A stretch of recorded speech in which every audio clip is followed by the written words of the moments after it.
if I could have a roll call. John Hutzko. Russ Smith. Michael O'Brien. Lori G. Bob Wilbark. John Cutler. Jason Paraskeva. Great, and if everyone would join me for the Pledge of Allegiance.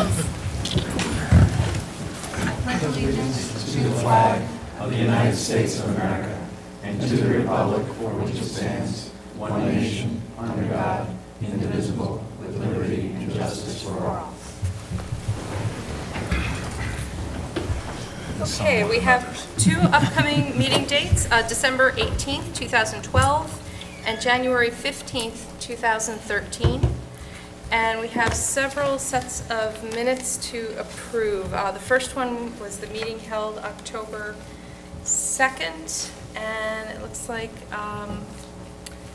Mike, John, or Bob. If I could have a motion to approve those minutes. Everybody else should abstain because you weren't. So moved. Second. Second, all in favor? Aye. And abstentions for the Abstain. minutes? From Jason and from Russ. Okay, and the second meeting in October was October 16th, and looks like the same group was here, so if I could have a motion So moved. to approve. Second. And a second, all in favor? Aye. Aye. And abstentions? Abstain. From Jason and Russ. Okay. Thank you. All right, the first item on our agenda tonight is a decision for Melly lot line realignment on Route 82.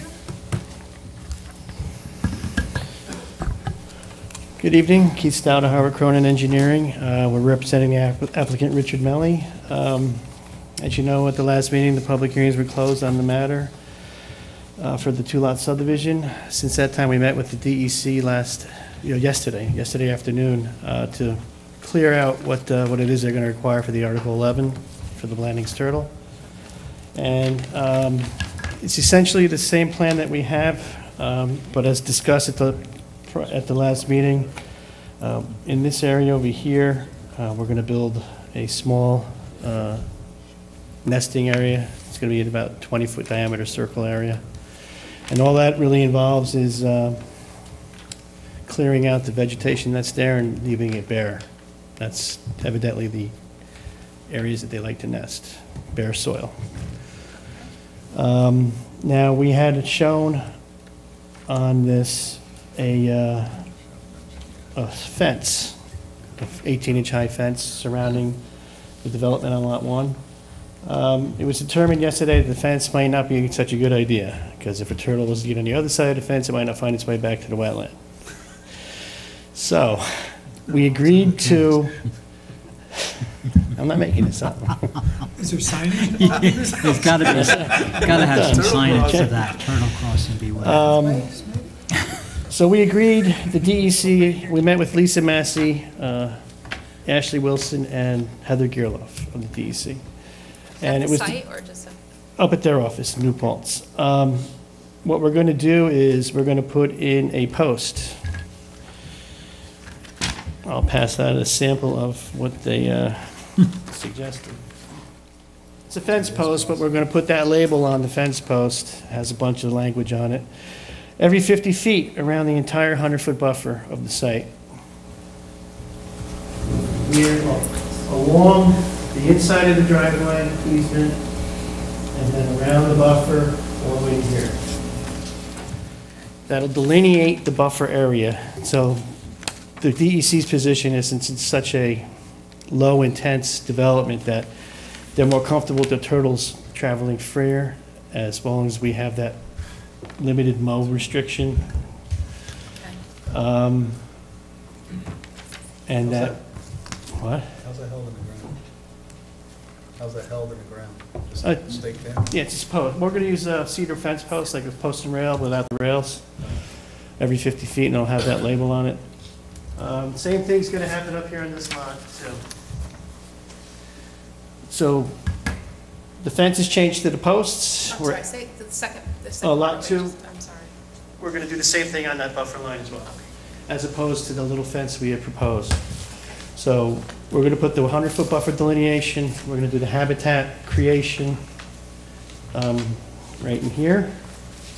And there's going to be some language that they want added to the plat for themselves to have permission to go on the property in the future to check it out. Now, in doing that, the habitat creation area, couple posts that are within the 100-foot buffer over here by the driveway, as well as a DOT required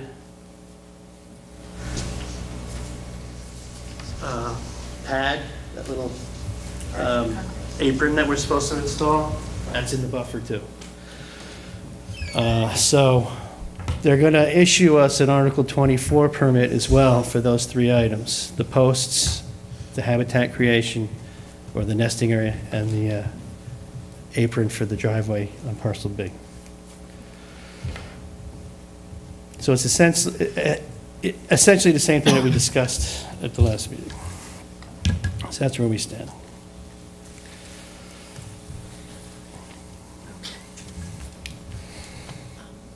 Michelle, are there any other conditions or anything like that that we should be aware of?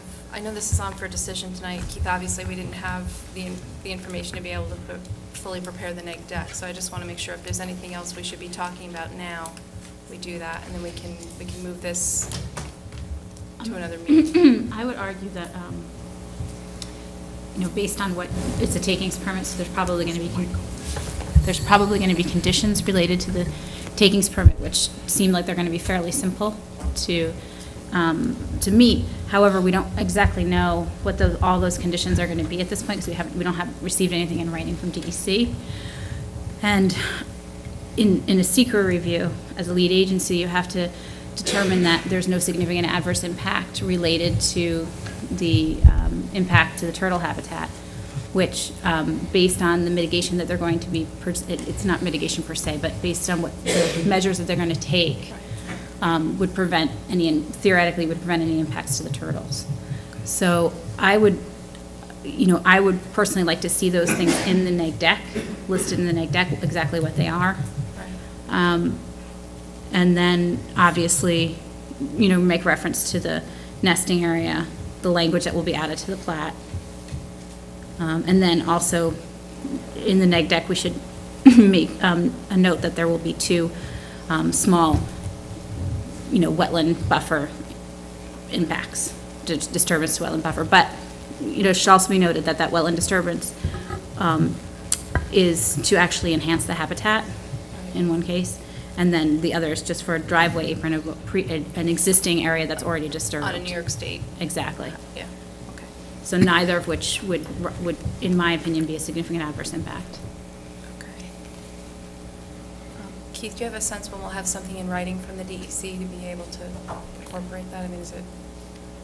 Well, I can ask them to put something together I won't have the permit in hand, but I can at least have them give me some verbiage as to what they're going to require, for the January meeting. Well, is there another meeting in December? There is, December 18th. When would you need it by? We can have to pretty draft much the neg prepare it and deck, just add it. So pretty much, I mean, if you throw me on the 18th, and then if I don't have it, I'll just adjourn it. Okay, I think that means we should fine. probably, we'll That's probably fine. get it, I'm guessing, pretty quickly. Are there any other changes to your plan or anything else that we should go over? Just the DEC changes?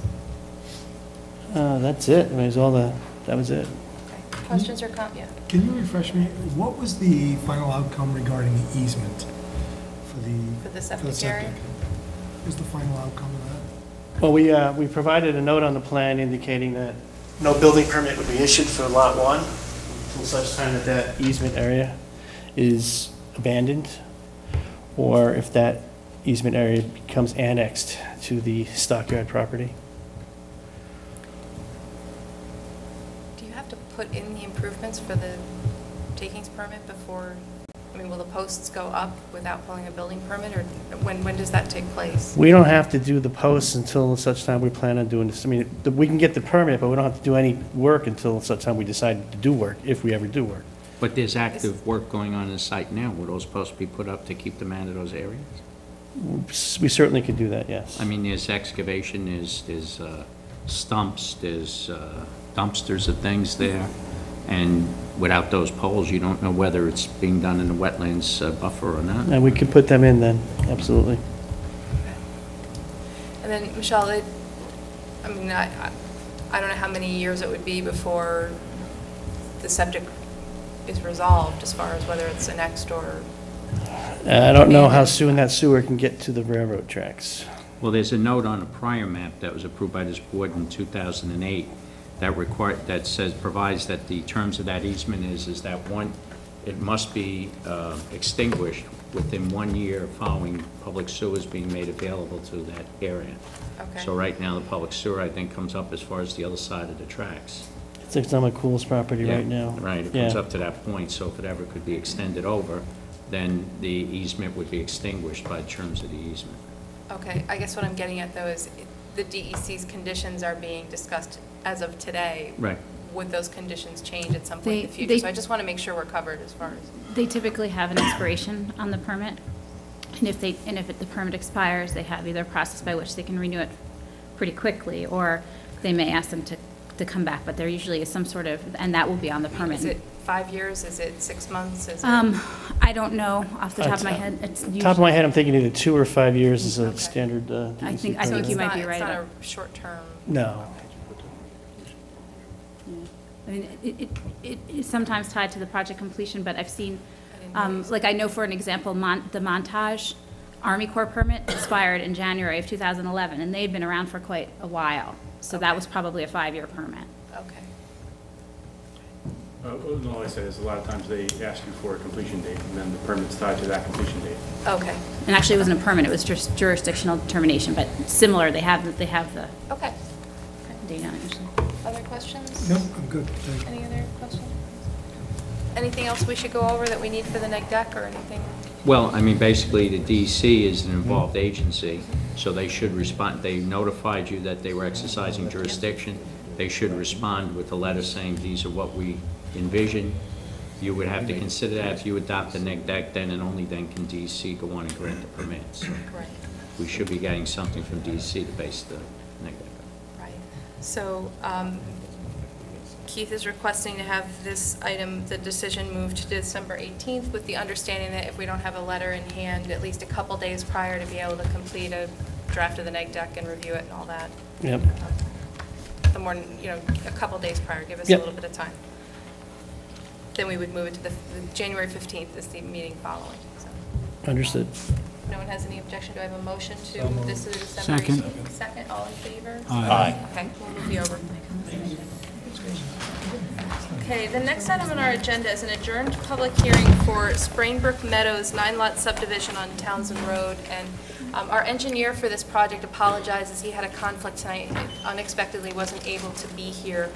So we'll go ahead and open the public hearing, just with the understanding that with the applicant not here, you're certainly welcome to come up and make comment, but, and we would record it in our minutes and share that back with the applicant, but the applicant's not here to respond tonight. He's asked to be placed on the January 15th. January 15th agenda, so our expectation would be that we'll open the public hearing, listen to comment, and then we would adjourn this meeting to January 15th when the applicant and his engineer will, when the applicant's engineer, will be able to be here. So with that being said, do I have a motion to reopen the adjourned public hearing for Sprainbrook Meadows, 9 lots on Townsend Road? Second, all in favor? Aye. Okay. And is there any comments from our professionals before we open up to public comment? Okay. So is there anyone here in the audience who would like to speak for or against the Sprainbrook Meadows 9-lot subdivision on Townsend Road, knowing again the applicant apologizes and will be here on January 15th? Okay. Then do I have a motion to adjourn the Sprainbrook Meadows public hearing to the 15th of January? Second. All in favor? Aye. Great. Okay, so we'll move that to January 15th, and that's 2013, of course. All right, the next item on our agenda is a public hearing for the Paline site plan. And Pam, do we have everything we need to open the public hearing? Okay. And we also need to have, do we have everything in hand for the lead agency? No, we should, okay. So do I have a motion to declare lead agency for the Paline site plan? So moved. Second. Second, all in favor? Aye. And do I have a motion to open the public hearing for the Paline site plan? So moved. Second? Second.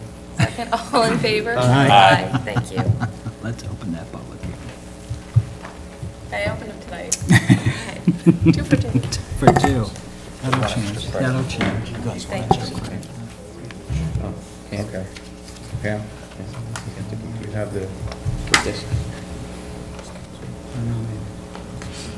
Okay, can I just, Yeah, I'm sure to get it. sir, if I can just ask, if we can just turn this so the audience can see it since it's a public hearing? And then, do you have your plan to put up on the? Pam just went to get it. Oh, okay, all right, great. Just bear with us for a second, folks. We'll start, just give us an overview of the project, and then we'll get the map up. Sure. This is a Paline site. It's on Ryan Drive. Basically, what you see there, that's an 8,000 square foot. It's an indoor storage building, warehouse style. It's going to be a contractor storage / supply yard. There's also a 4,000 square foot garage towards the back, if you see on the plan on the bottom. It's going to look very similar to that building, same siding, same thing. Basically, they're going to be supplying, your granite stone, field stone, any really type of contrasting recycled materials. Inside you'll have some, tools and, basically anything you get at any normal contractor supply yard. Decorative stone, slate, limestone, basically, those are some examples. I don't know what else, but at that time, that's what we're going to have. I'm trying to think what you see. Really, it's going to be fenced in. You'll see you're going to have it's going to be a retaining wall around this, a lot of decorative retaining wall. I'm sorry, can you hold on just one second? We're picking up a lot of sound from the mics. It's going to be have a 4-foot vinyl fence on top of a decorative wall on the front side and the back side with a 6-foot vinyl fence behind an 8,000 square foot warehouse. And that's really it for the plan. I'm thinking, Pam, if we can get the one that shows the buildings. Move it down. I don't care about that. I think there should be a second sheet 2, should have the proposed oversight. You mentioned recycled materials. Now, are you going to process them, or is this post-processing for resale? Yeah, well, I mean, you'll have something like the asphalt millings that come off, road jobs and stuff that are recycled. But you won't be processing them on site, grinding or crushing or? No, I don't think so. I'll have to talk to the applicant a little more about that. But as for now, no, I think they would just be coming in as, recycled already. Okay, because I think that's important, especially for neighbors. Yes. And just, if you don't mind, I know there's a couple different types of fencing shown on the plan. There was some detail, and we couldn't tell what the actual height. It looked like some was a wall, and there was a fence on the wall in places. Just walk through as If you see, if you come up into the and left-hand corner, well, you see like the trees on the bottom left-hand corner of the site below the 8,000 square foot building. That's where the 6-foot vinyl fence is going to be. From that corner, pretty much all the way to, you'll see where, past the driveway, until almost where that big note with the line is right there. That's where the wall's going to start, the wall with the 4-foot there. But anything from that way to the left, you're going to have the pine trees with the 6-foot fence to the left of that. Basically, in the blacktop around the building, once you get into the storage area, that's where the wall and the 4-foot fence start. Okay. And then, is there anything on top of the 4-foot fence, or is it just the 4 feet and you all have No, materials it's the behind storage. it? It's the storage bins, which is the decorative block, which is 4 foot, and then you have 4 foot on top of that with the vinyl. Okay. And then on the left-hand side of that, from there where the trees are, it's just going to be a fence with the pine And you're trees. still talking about the movable dividers, Yes. so they won't be permanent, Correct. they'll just move to whatever size. Okay. Correct. So you're saying where the materials are stored, it's 4 feet, and then 4-foot vinyl Yes, fencing, so correct. it's effectively 8 feet high? Yes, with the fence and where the block is, yeah. 8 feet, Yeah. yeah. Where the materials stored. Yes, Yeah. yes. Yeah. So I'm wondering if the neighbors wouldn't prefer something bigger than a 6-foot fence, just to completely cut you off. Well, really, I know it's a zoning problem and all that. Yeah, but where the whole storage area is, actually, there's no residences at all. No, I'm talking there. about up where the pine trees are and the 6-foot vinyl fence are. That's where you're going to have pine trees with the 6-foot Right, I'm on just our thinking side. they might like yeah. to have the fence higher than that if possible. I don't know if that's possible or not, but if I was there, I'd want it higher than that. That's, that's up to the town. I don't think it matters to you very No, much. yeah, It's exactly. a town It's, thing. yeah. One of the other things we have done, and I'm not How many feet do you have there to put those in? Is there, because you could stagger them so that as they grow, they'll grow a little bit closer together if you, instead of just a Oh, straight yeah, we line. did add, I think, yeah, last time we said the spacing, we did add a tree in between each tree you had. I forgot what it was. I think I want to say it's like maybe 10 or 15 feet between each tree right now, I think. Yeah, we could stagger them a little bit if you want it. Okay. What about raising the height of the fence? Because it's the middle area that's going to be the storage, right? Correct, yeah. There are buildings on either side which you probably don't want to fence that much, but the storage area is really what we're talking about. Yes. From a sightliness, right, aesthetics. Well, I think that's 8 feet now, the 4-foot storage Yeah, plus the 4-foot correct. fence. Correct. Right, but I'm worried about the house next to where the 6-foot vinyl fence is and the pine trees for a couple of years until those pine trees grow. right, You but, can- Okay? That's what I was concerned. but what do you actually? I'm propose? suggesting maybe 8, 10 feet for the vinyl fence. Even though that's just a building, right? Yeah, but it's, the idea is to give the neighbors on the other side more cut off from their property. That's what I was thinking. I don't know if they'd want it, you know, What's just the throwing height it of the out. building? They might not. We'll get through this. The height of the building discussion. from We'll- the for public ground to the comment. bottom of the eaves is about 24 feet. And why so high? Well, because it's a warehouse, just for storage and stuff. It's a pretty flat roof, it's only like a 112 roof, so to the peak of the roof, you're only looking at another 3 more feet, so maybe the total to the peak is only about 27. You know, there's 14-foot garage doors on there too, so, on the building, so. 14-foot door and 24-foot Yeah, high wall. Yeah, they're 14 by 14, the garage doors, and, yeah, to the bottom of the eave is 24 foot. To the peak is 27, you know, 27 and a half, somewhere around there. And on this driveway side, you're going to have gates across the driveway? Are they Yeah, on that mechanical, driveway. Are they manual? No, I think what we're gonna do is, I know there wasn't a details comment, I'll add it. It's gonna be like the black vinyl chain link. It's probably most likely gonna be one of those sliders that you can slide it open. Okay. And then you have the same thing on the next entrance too, you know, just for security purposes, someone can just drive in at night or something. But not motorized, it'll just be manual? No, manual, yeah.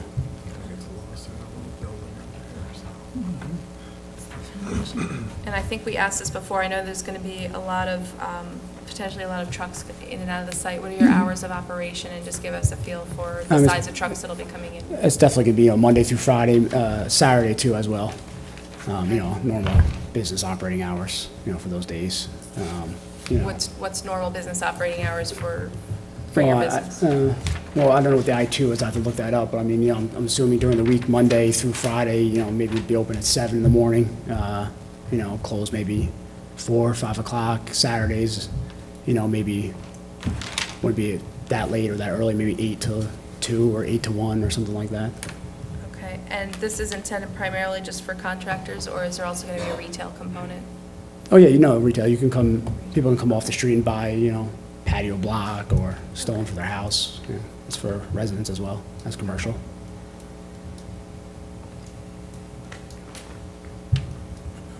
All right, and Scott, you may have asked this, but you have doors along the side of the larger building, the 8,000 square foot building? Yeah. What's in the building? Is that Well, right equipment now, storage, yeah. or is that? Well, that's gonna be storage, you know, could be supplies that can't be kept out in the rain, or, you know, hand tools, anything, you know, pretty much stuff that has to be indoors, kept indoors. You know, it could be used to park some equipment, forklifts, trucks, anything in there, you know, so.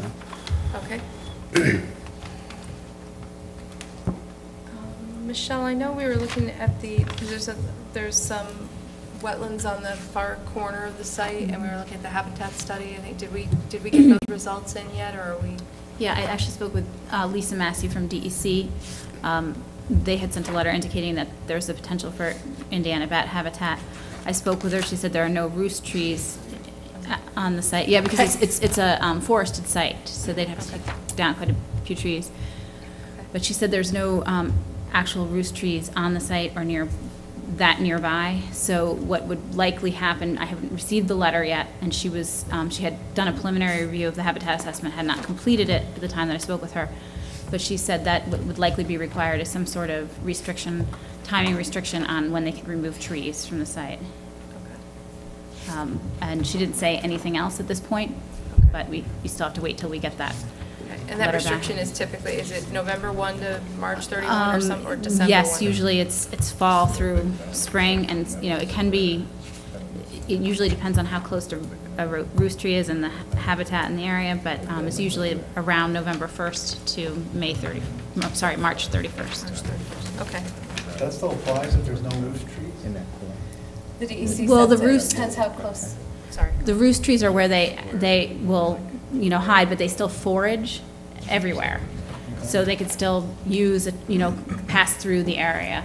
So they typically, what they do is they let you take the trees down when they're hibernating. Michelle, anything else from your perspective? No, I know we received notification from the Army Corps that they had granted them a preliminary jurisdiction approval for a Army Corps permit. Okay. And then we also received a letter from the U.S. Fish and Wildlife Service. And I guess their biggest concern was Indiana bat as well, but it sounds like once we get the go-ahead from DEC, they're going to coordinate their review with DEC. Okay. So- Joe, how about the stormwater? Do we have what we need, or are we still waiting on stormwater? They provided some, like, concepts as far as what they would like to do with stormwater, but there were no associated calculations or a stormwater plan at this time. But it sounded like they were in progress with work. Yeah. People putting that together. Okay. That is, it's being developed by Bibbo Associates right now. Should be done, the whole SWIP. Hopefully by next week, I should be able to get it into you. Okay. What are they doing about dust control? You doing about dust control? There should be very minimal dust there, but we will have a water truck on site at all times. If we felt that there was a little dust or something, we have a water truck on site at the site at all times, but there should be really no dust there. What we're doing. And Brendan, anything with the traffic and the site circulation? A couple of comments. We did ask that the applicant verify the site distance at Ryan Drive in 82. He did go out and do a field observation, which we also did, and it is true that when you watch traffic for a while, although there's a dip in the road, you actually never lose sight of the vehicle, so it does appear that there's adequate sight distance in both directions.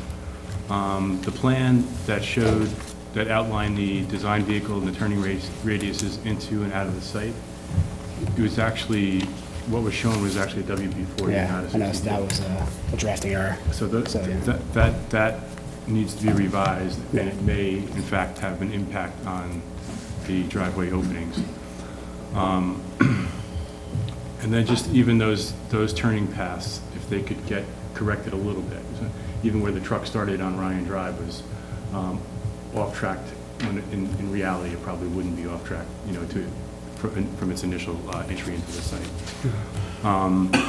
The last comment was on the eastern drive, the one further down Ryan Drive. It is opposite, or close to being opposite of a driveway on the opposite side of Ryan Drive.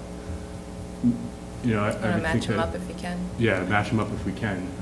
The only problem with that, I saw you said too, there was that little telephone pole that was in there, so I would have to kind of move it about 10 feet this way, which would bring me off track a little bit. But I don't think I'll ever be able to get that. I was able to do it on the first one. The second one, I don't think I'll be able to, because if I move it this way, that pole will be in the middle of the driveway.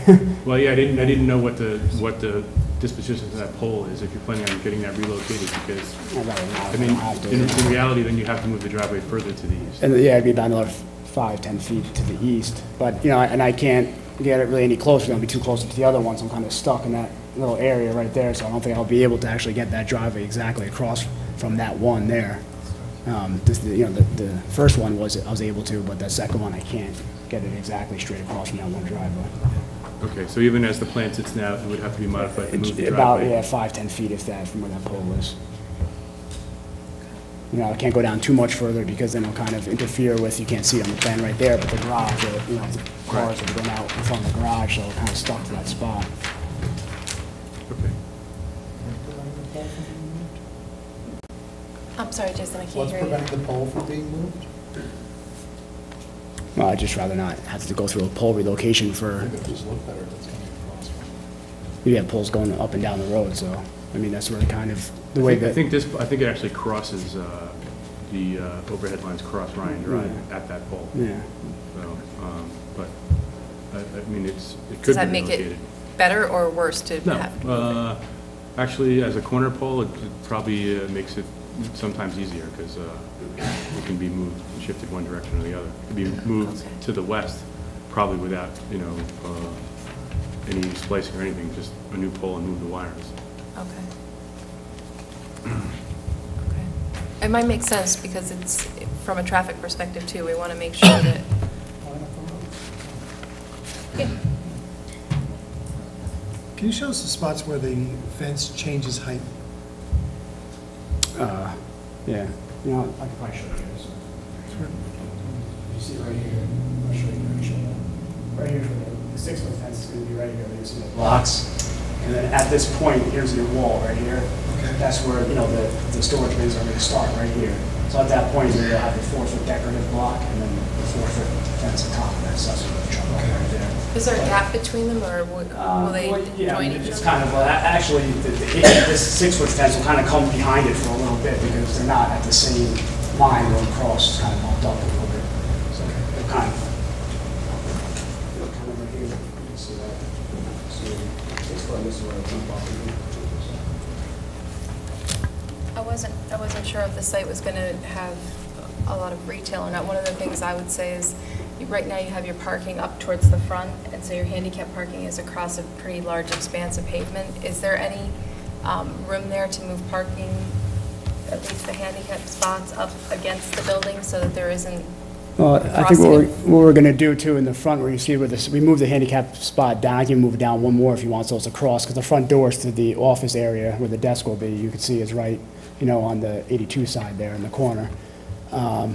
In the front off that sidewalk, we don't want to really put any parking spots there because we might make like, some samples there, like right off the sidewalk, maybe make like, a little like rock wall this big or some pavers on the ground. So it'll kind of be like a little area, maybe about 6 to 8 feet out of different things that they're selling in the supply yard in the back. So that's why we don't want to really put any spots against the buildings. They're going to use that as kind of like a sample area, and we'll keep all the parking up there. And I really can't put any parking on the other side up to the building because that's where the garage doors are, so people are going to be getting, things should come in and out of those garage doors, so we try to keep it all, the cars to the one side. And just keep that channel in the beginning, like that. Can the sample area run perpendicular to the building instead of along the front so that we can move the spots? And get at least a few of them closer? Yeah, I mean, I can maybe try to see if I can put at least the handicap spots down on the corner. I can look at that. I'll see if that works somehow with the plan. Okay. I'd like to leave the rest of the parking spots if I could where they are and just maybe put the handicaps down there. Okay. So we could still, use a couple handicap spots and then keep some of the stuff in the front of the building, the samples. I could try that.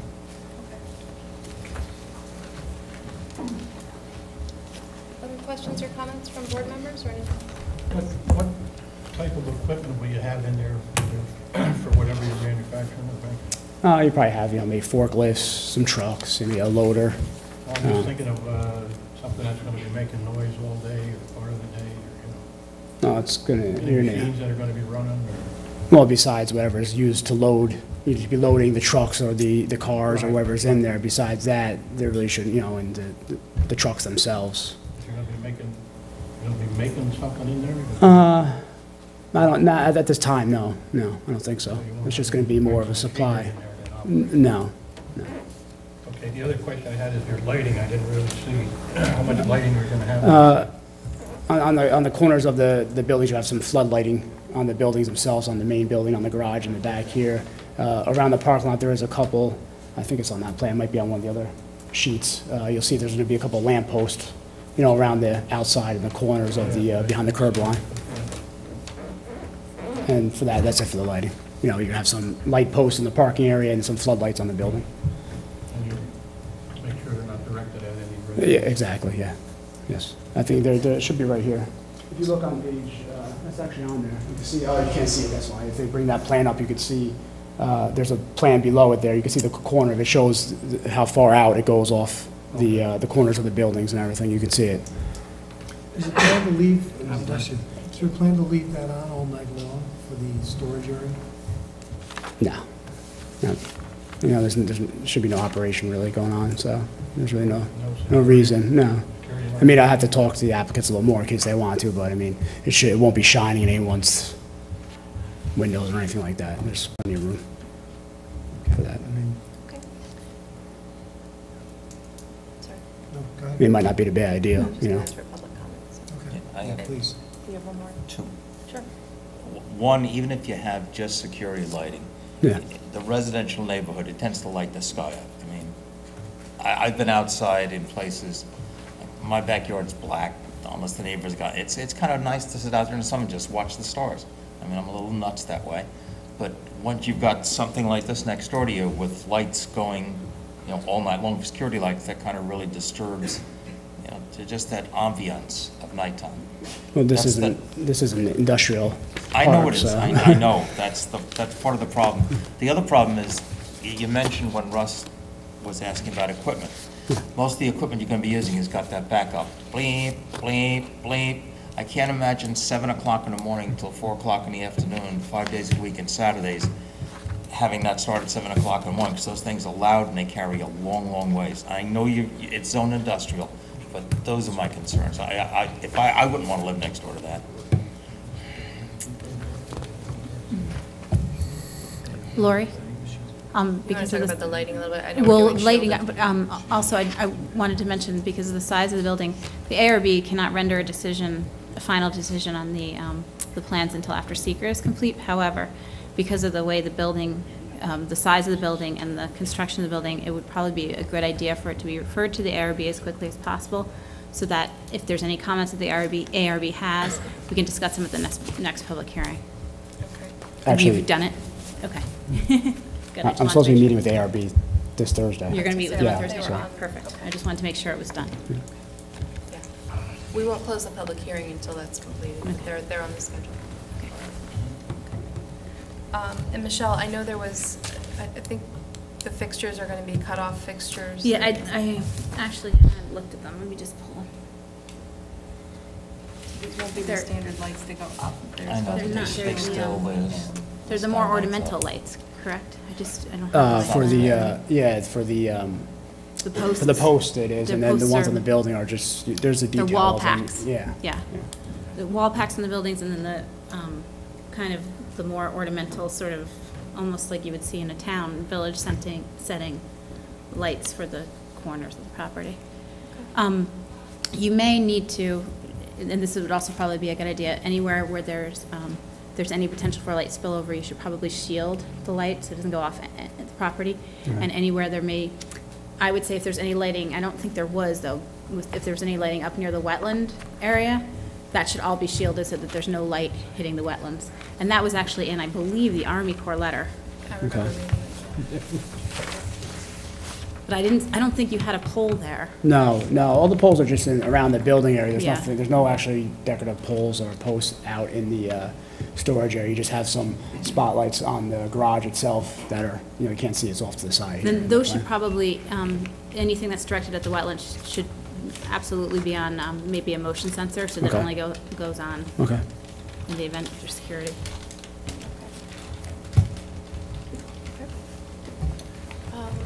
Do we have anyone here from the public to speak for or against the Paline site plan on Ryan Drive? What I'd like you to do, we have a sign-in sheet up here right on the corner. I can just, if I can have you come up and put your name on the clipboard for us so we can capture your name for our minutes, and then you can come on up to the podium in the order that you sign up.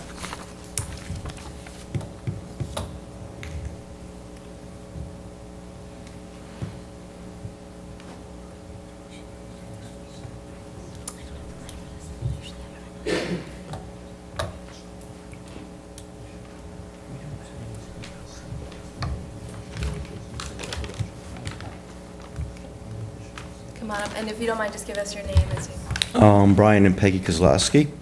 I have a lot of concerns about this. My neighborhood is just healing from, as you know, a Superfund site. You're proposing to put a commercial building with gas, fuel, whatever's gonna leak. There's a pond behind it, as you know, there's wetlands. Noise, which has been brought up here. My house is directly behind this. I'm sure my whole neighborhood isn't going to be happy about this.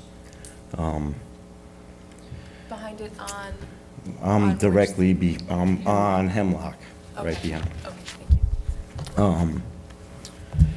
I think my neighborhood's been through a lot. I mean, contaminated water. You know, I think this is the last thing we need at this point. And I have a lot of concerns about it. How far back is he coming into the wetlands? So do we ask you the questions, or do we ask? Yep, go ahead and ask, and then what we'll do is Ask. we'll have the applicant come back up and we'll direct him to. Okay, So I'm taking notes as you're. This has been addressed by you. What kind of equipment? Am I going to be listening to diesel trucks? Am I going to have that issue of diesel fuel possibly leaking? How much land is this site? I assume you know that? What's your site area? 3.5 acres, give or take. I did hear the EPA was involved in this. Are they? Is Lorenzo, who is in charge of the Superfund site, is he aware of this whole thing? I don't know that we have comments back, but we circulated to them. Did we get a response? He's for the project. They actually gave me the location that you think we should drill the well. I just sent him the detail of the well, where you wanted located. He says that's the best place. Here's another thing. He's drilling a well, and I'm being told that I'm getting town water. I don't understand how this happens. And before that, I mean, I would want maybe a paper trail of Lorenzo's approval of this, especially since it is so close to a Superfund site, if not on a Superfund site. That's something that. Oh, and the anytime classification- we have interested or involved agencies, we always make sure we hear back. Okay. The classification, I don't know if they classify lands as far as commercial. What is the classification of this It's property? industrial. Industrial as far as anything can go there? The code does have specific uses. This is an acceptable use within that. But zone. aren't there, how is it coded? Is it coded in levels or grades or? It's usually coded similar to residential, I think by acreage, so this is an I. Right. I want to say it's an I2. The zoning map shows this as being an industrial zone. But it's an I have heard this. It's an I zone. Yeah. Right. I zone, so it's Right, I. which stands for an industrial zone. There's I2. I1, 2, I- and 3. thank- This is an thanks. I2. I thought it was a 2, yeah. And if we wanted to know what It's- exactly I2 means, how would we? If you go online, you can look up the town zoning ordinance in the table, zoning district table, and it has all the permitted uses. It does? Yes. Okay. Oh, and also, now, we received this letter. Now, who exactly received this letter in my neighborhood? The requirement is that the applicant do public advertisement and directly notify by letter everyone within 500 feet of the site. And we don't open, you might have heard me ask Pam at the beginning, we don't open the public hearing unless we know that that's occurred, so the applicant's required to provide the proof of that. Okay. So in our letter, it said the granting of preliminary and final approval. Is that not happening this evening? Final No, that's not approval? happening this evening. We're just at the very beginning part of the discussion. So it's only preliminary? Right. And will Well, we- it's not, this is an application under consideration, so we open a public hearing and we hear from the public, we hear from our professionals, and we look at the application, we may make changes. That process will go on until we feel like we've got all the information we need, and we still have, to your point, some involved agencies that need to get back to us and things like Okay. that, so. And then going forward, for future meetings on this subject, will everybody within 500 feet be notified of each meeting? No, you will not get individual notification again. What will happen is before we close out tonight, we adjourn to a specific date. And Okay. it happens during the course of this meeting. So we'll make a motion to adjourn to a specific date, and that's how you know what the next date is. And then our agendas are online as well, if you ever want to check. And the sign on the property is adjusted, the date's adjusted. There's signage on the property. There is? Mhm. The dates? So if we're at this meeting tonight, you adjourn to a different meeting. If we come to that meeting, there's no chance of us missing anything in between meetings. That's correct. Okay. We don't reopen the public hearing until the date that we choose within And this it's meeting. officially Right. decided here. Right. Copies of the plans, can we receive They're in the copies of these? planning office here. So we can come in here And and do we pay? Do we just receive copies? How do we get these? Isn't there a How do copy we, how do also we get copies on the though? at the library? We cannot receive copies of these plans? Well, arrangements could be made, but there's a, Yeah, we would just whatever need the to know copy ahead of fee time, is because from the we only copy keep one secretary. copy here, that we can't give you They're one copy. available we for have to public keep it. inspection Who during would I- regular business who would I hours. contact to The get- clerk right here at the town. So, town clerk? No, the planning board clerk. Planning board When you clerk. come in the front doors here, if you just go straight down the hallway, you'll see the sign To on the the door that left? says planning and zoning. So it is possible to get copies, I would just have to pay for them? It is, yeah, and we need to know you want them and coordinate that. Okay, before, okay, and that's fine, but I probably want a cost, I don't know if you're gonna run it through like a, I mean, are we talking nominal cost? Is it seriously? $110? No. Under 10. Okay. All right. This drawing is very pretty up here. The drawing on the bottom, though, doesn't really, for me, show me the fence.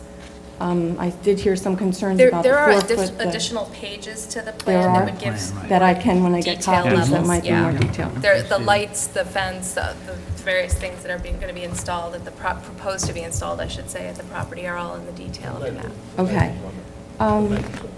The lighting, it was very vague as to the hours of the lighting. I didn't feel like I have a real clear-cut answer to what We'll times. I ask the heard applicant motion to give us something in detectors. writing that confirms the business Okay. hours, the type of operation that will happen in the Okay. early hours of the morning, and then how late the lights will be on. Okay. And ARB, I don't know what that is. It's the Architectural Review Board. Whenever we have a commercial building that's proposed, they look at it to make sure that the character of the building fits with the town and with the area that it's going to be located in. Okay, and they're also going to look at the lighting, like they look at all aspects of that? They look at the building. Yeah, the Materials. structure. The structure. building, not the parking lot and the fencing and the... Right, that's what we're doing That's our job. as part of the planning board process tonight. Okay, so they only have the building. And then I guess we'll address the telephone pole issue that's going to be answered, moving that or not moving it. Our preference is always to line up the driveways, so that's... Okay. I think that's all I had. We're good? We're good. Okay, thank you. Is there anyone else here who'd like to speak for or against the Paline site plan? Okay, let's just go back through a couple of things. If you can give us something in writing that just outlines your hours of operation, types of machinery or equipment that might be operating at the site, and what times that would happen. And then, to Michelle's point, let's make sure we have the detail of which of the lights will be motion sensitive after certain hours, and which lights will be on or off at different times. If you just give us that detail. No problem. With regard to the equipment on site, I want to make sure, I know we had talked about this in a couple of our discussions, but you're not storing any chemicals on site, you're not storing or doing any repair of any vehicles stored on site, and the vehicles on site are not to be, they're going to be in-use vehicles. We're not storing vehicles or selling vehicles or anything like that at this time. Okay. In response to the comment about gasoline, how much gasoline are you going to be storing on the site? I mean, is that? No gas, I mean, whatever's in the tanks of a truck or a machine, you know. Okay, so it's not So like... No, no gas there's tank not gonna with be a a pump lo- to fill equipment there, it would be filled off-site. I'm not sure if they're gonna have, I should find out if they're gonna have in the garage, maybe just like one tank inside the garage, just to fill whatever Find that machines out. are there. I'll find that out. Okay.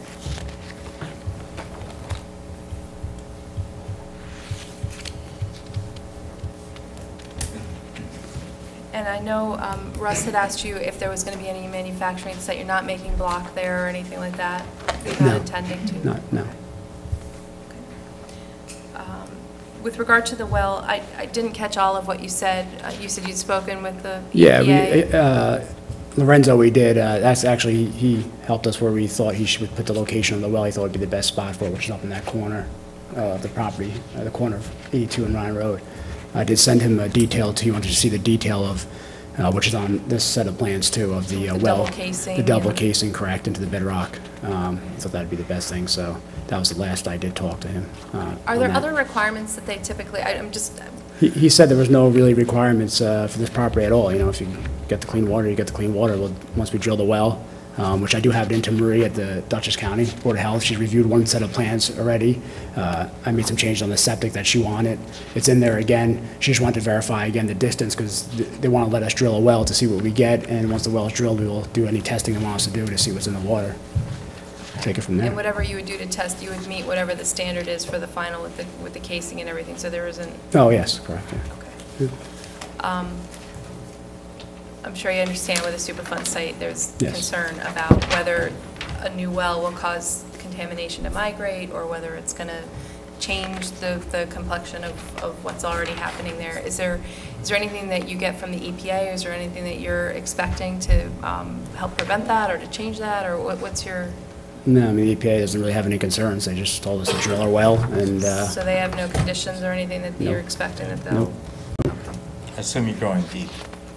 yeah, we're gonna get into the bedrock. If you get into the bedrock, you should get clean water. Because that's worked before in that area. Correct.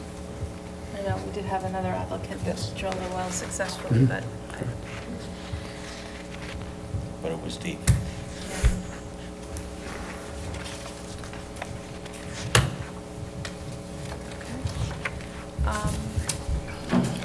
Anyone else have any other questions? There's a few things that we need you to do for us, and I think,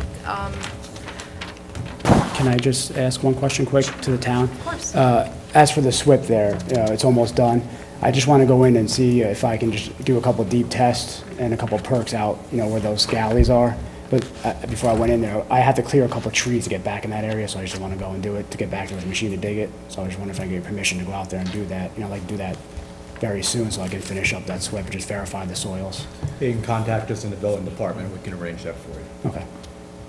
And also too, while I was in there, I was, that little man-made wet area. I figured while I was in there, if I could, maybe talk to the town about getting that filled, since I have the Army Corps approved it, and I think I may have to get a little something from you guys. Well, you won't do any filling until you get your site plan approval, but I mean, as far as digging test pits. I could do that, okay. All right. I guess just one other thing, it kind of ties in with the SWIP and the EPA conversation. Since they have proposed infiltration galleys as part of the stormwater plan, that'll be introducing some component of groundwater recharge that we should ask the EPA if they, if they have any input or comment on that. okay. Thanks, Joe. Joe, what exactly would we get from them? Just, it's like a flow reading, or what would it be? Good guess. I think we would just ask them to review that particular aspect of the plan and just determine if it's going to do anything to the plume, or chances are it won't, but we would like to get some kind of sign off from them that Okay. says, they considered that. But that's not going to necessitate any kind of testing on their part? Or? No, the town installed some drainage facilities to the rear of this property, and some hydrology information is given to the EPA. They review it, and then they tell you that they don't have a problem, or if they do, they discuss that with them. Thank And the you. board might remember, there was a 2-lot subdivision 2 years ago, and much to the surprise of all of us, even though the property was in the Superfund site, EPA does not have any special requirements with respect to the drilling of wells. And in that case, the property owner drilled a well in advance of concluding any process here, and had to put some extra casing and got good water, and EPA, much to all our surprise, did not have any regulations, requirements, or controls. So. It's not the planning board's purview, but it was something that we were concerned about, and they didn't have any restriction. Okay. So there's a few things that you need to gather for us, a few things you need to submit, and it looks like we're waiting to hear back from a couple of the involved agencies. We have meetings January 15th, February 5th, and 19th. How much time do you need to? I mean, this stuff here, that I can get that ready for January 15th and change those couple things in the plan that we had to change. Okay. Do you think that's enough time for us to have heard back from, what did we say, Fish and Wildlife, EPA? I think, I know that. And did we get the letter from the DEC, or did we just We talk got to a them? letter saying that she was in the process of reviewing the habitat assessment. Okay. And then I actually spoke with her on the phone afterwards, and she said she had looked at it preliminarily, and that was her preliminary sort of take on it. Okay. I'd like to have as much of that information back as we can, so that we go through it at our next meeting. I don't know, Michelle, I don't know how long, do you have a sense of how long the other ones will take? I'm assuming because she'd already started the review that we'll get a letter soon, but you just never know sometimes. Is The that, was she 15th is reviewing? about 6 weeks, so. She reviewed. When the wiki went out there? Yes, exactly. She's reviewing it again. She sent and indicated in her letter, I actually have it here somewhere, that they had received the habitat assessment and that they were looking at it. Mhm. And then when I spoke with her on the phone, which was about a week ago, she said she had looked at it preliminarily, but hadn't written up the conditions yet because I think it had to go to another Okay. person. Okay. So if there were going to be any conditions, but she suspected that they certainly would have a condition about the tree clearing, because that's a typical condition that they put pretty much on almost anything in East Fishkill now because of the bat. But she wasn't positive that there would be any other, or she didn't think there was going to be any other conditions, but she hadn't finished her review. Okay.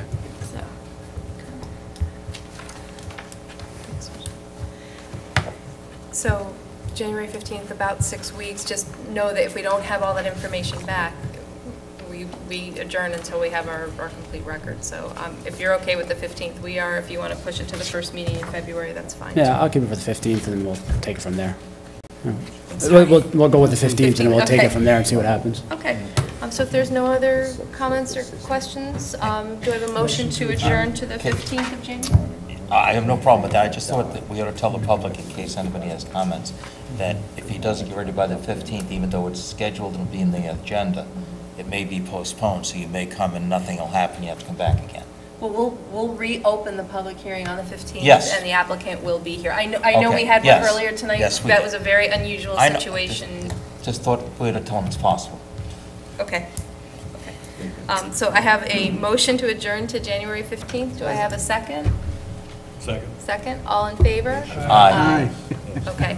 So January 15th, same time, the agenda will be posted online if you want to double check, and please feel free to contact the planning office if you have questions. Thank you for your feedback. Thank you.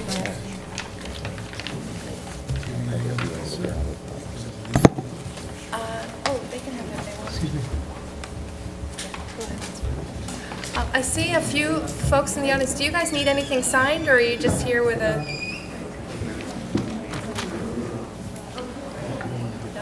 No? Okay. No?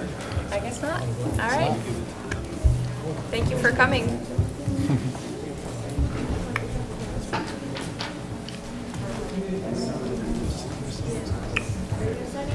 Sure. You do. You bet.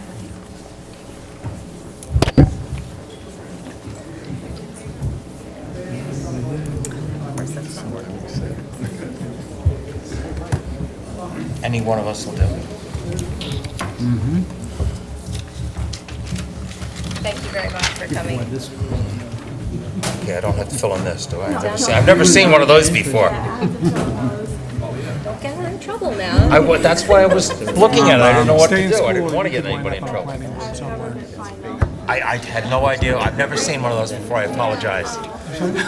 Well, thank you for coming. It's great that you. Yes. I was expecting a student, they participated. Those I'm used to. I've never seen one of those. I apologize. Another hour. Let's not. You can't have too much of a good time, you know? Thank you very much. Did you get everything signed that you needed? Okay. Yeah, I forgot that. You can speak with our town. What do they need, agenda? Been a long time. Yeah, plenty. Actually, I think there's some over here.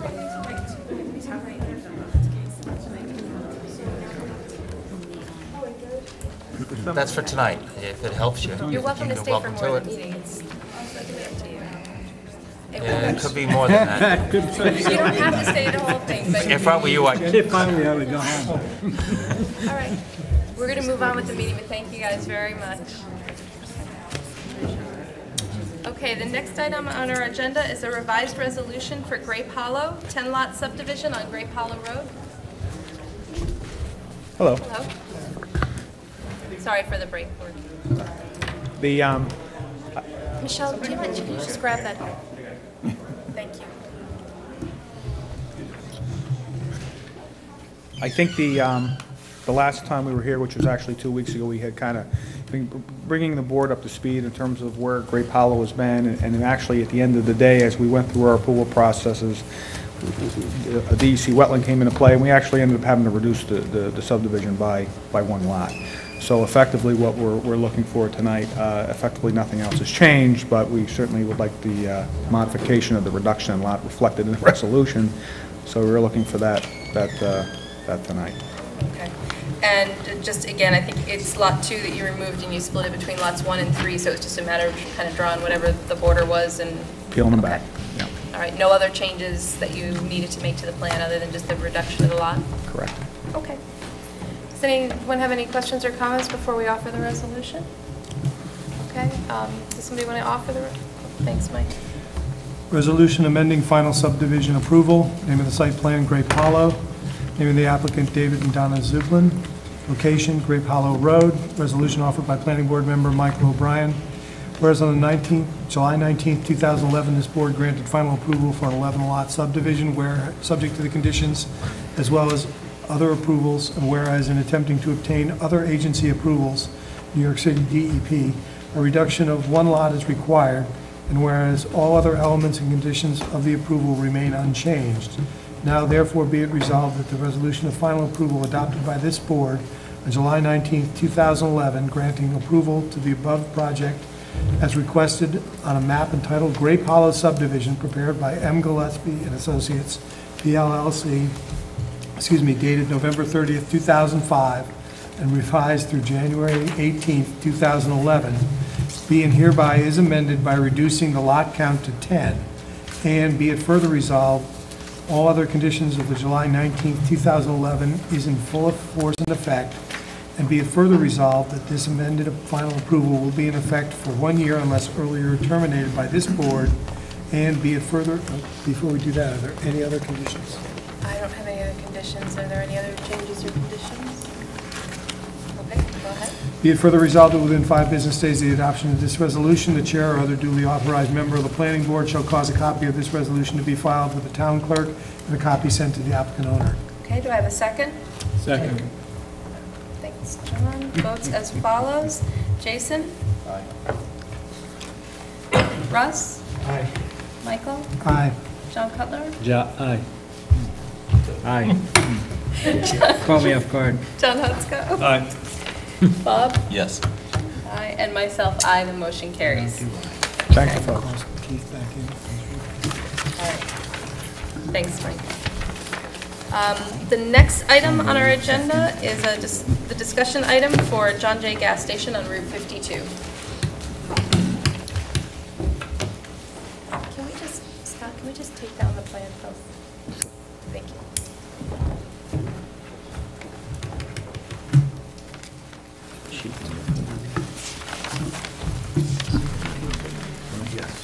Scott, I did, I don't, but I do have this, and it's all reflective of what's on here. On a disc, you're saying? No, I actually, I had a disc with me, and, maybe in the car, I don't have it with me. I don't see it, but it's, what you have is what's here and so forth, so. We were here 2 weeks ago, before the board, and we were talking about John Jay. We're all familiar with the location. And we had talked about a couple different options. If you remember the last meeting, we were presented something that you hadn't seen, but was reflective of some of the dialogue we had the first time around.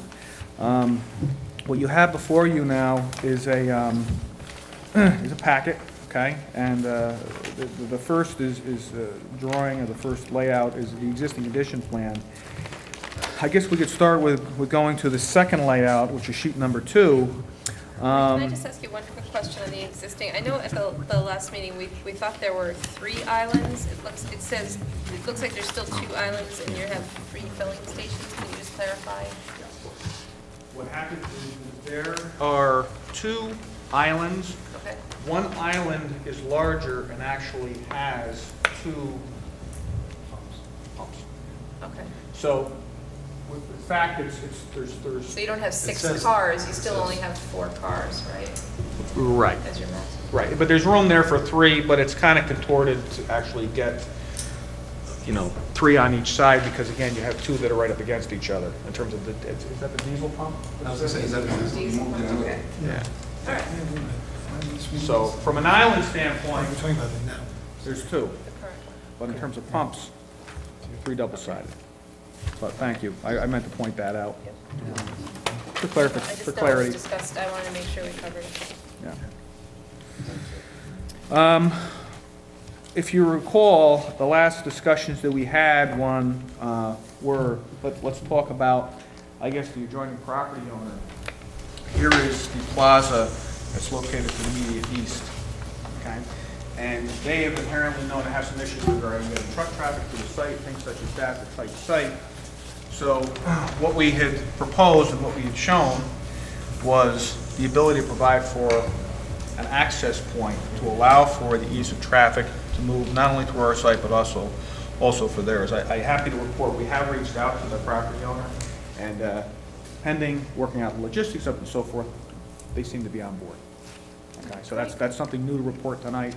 That's a plus. But going back to the meeting 2 weeks ago, if you recall, we had, and again, it was one of those issues where we were kind of putting things together soon before the meeting. We had shown like a common loading and unloading zone. That area is all parking spaces, and that was verified based on site visits with Brian from my office as well as Scott. So realistically, without waiting out, 15 spots, that really wasn't going to work. Okay. So some of the discussions that took place out there are some of the things that you see here today. If you recall, we still kind of have the general traffic circulation around our site, but the last one you saw actually had the building shifted further to the east. We had a single lane on this side with a double lane on the western side. The building has been pushed, same size, 3,000, but it's been pushed to the west, so now we have the ability to have 2 lanes here with 1 lane. And the thought on that is, we know we have to compromise an escape lane somewhere. If someone's in line here and they actually want to order something, first of all, the order board is obviously at position number 6. If they're at 9 and the line's not moving, they can kind of roll out, okay? You just don't have time to wait. You figure by the time they hit 6 or 5, you're going to be close enough where you're kind of committed to the order, you're going to make it work. So it seemed to make some logistical, sense. In addition, what we're proposing at this point, we do have the escape lane here. We have periods when, obviously, the issues of deliveries, loading and unloading. What we're proposing, what we think makes sense, based upon the fact that obviously the loading and unloading areas are not used 24/7, is the ability to be able to implement that loading and unloading zone where our escape lane is for that short period of time, and then we get them out of there and get moving on. Yes, there will be periods of time when that escape lane will not be available, okay? But one of the things we have here with the flexibility of the owner is, number one, is not only is he on the station, but he also is involved with the distribution. So rather than having someone from distribution catering the times that they have to make deliveries here, he has the flexibility of doing that. I think as an integral part of this plan, we have to go ahead and modify, assured that when deliveries are made, they're made off-peak periods of time, so there's less disruption. Listen, at the end of the day, he's going to want that as well. So that's something you haven't seen before, but that was some of the thought behind this. This looks nice. Thank you. But there's no guarantee that arrangement would continue in the foreseeable future.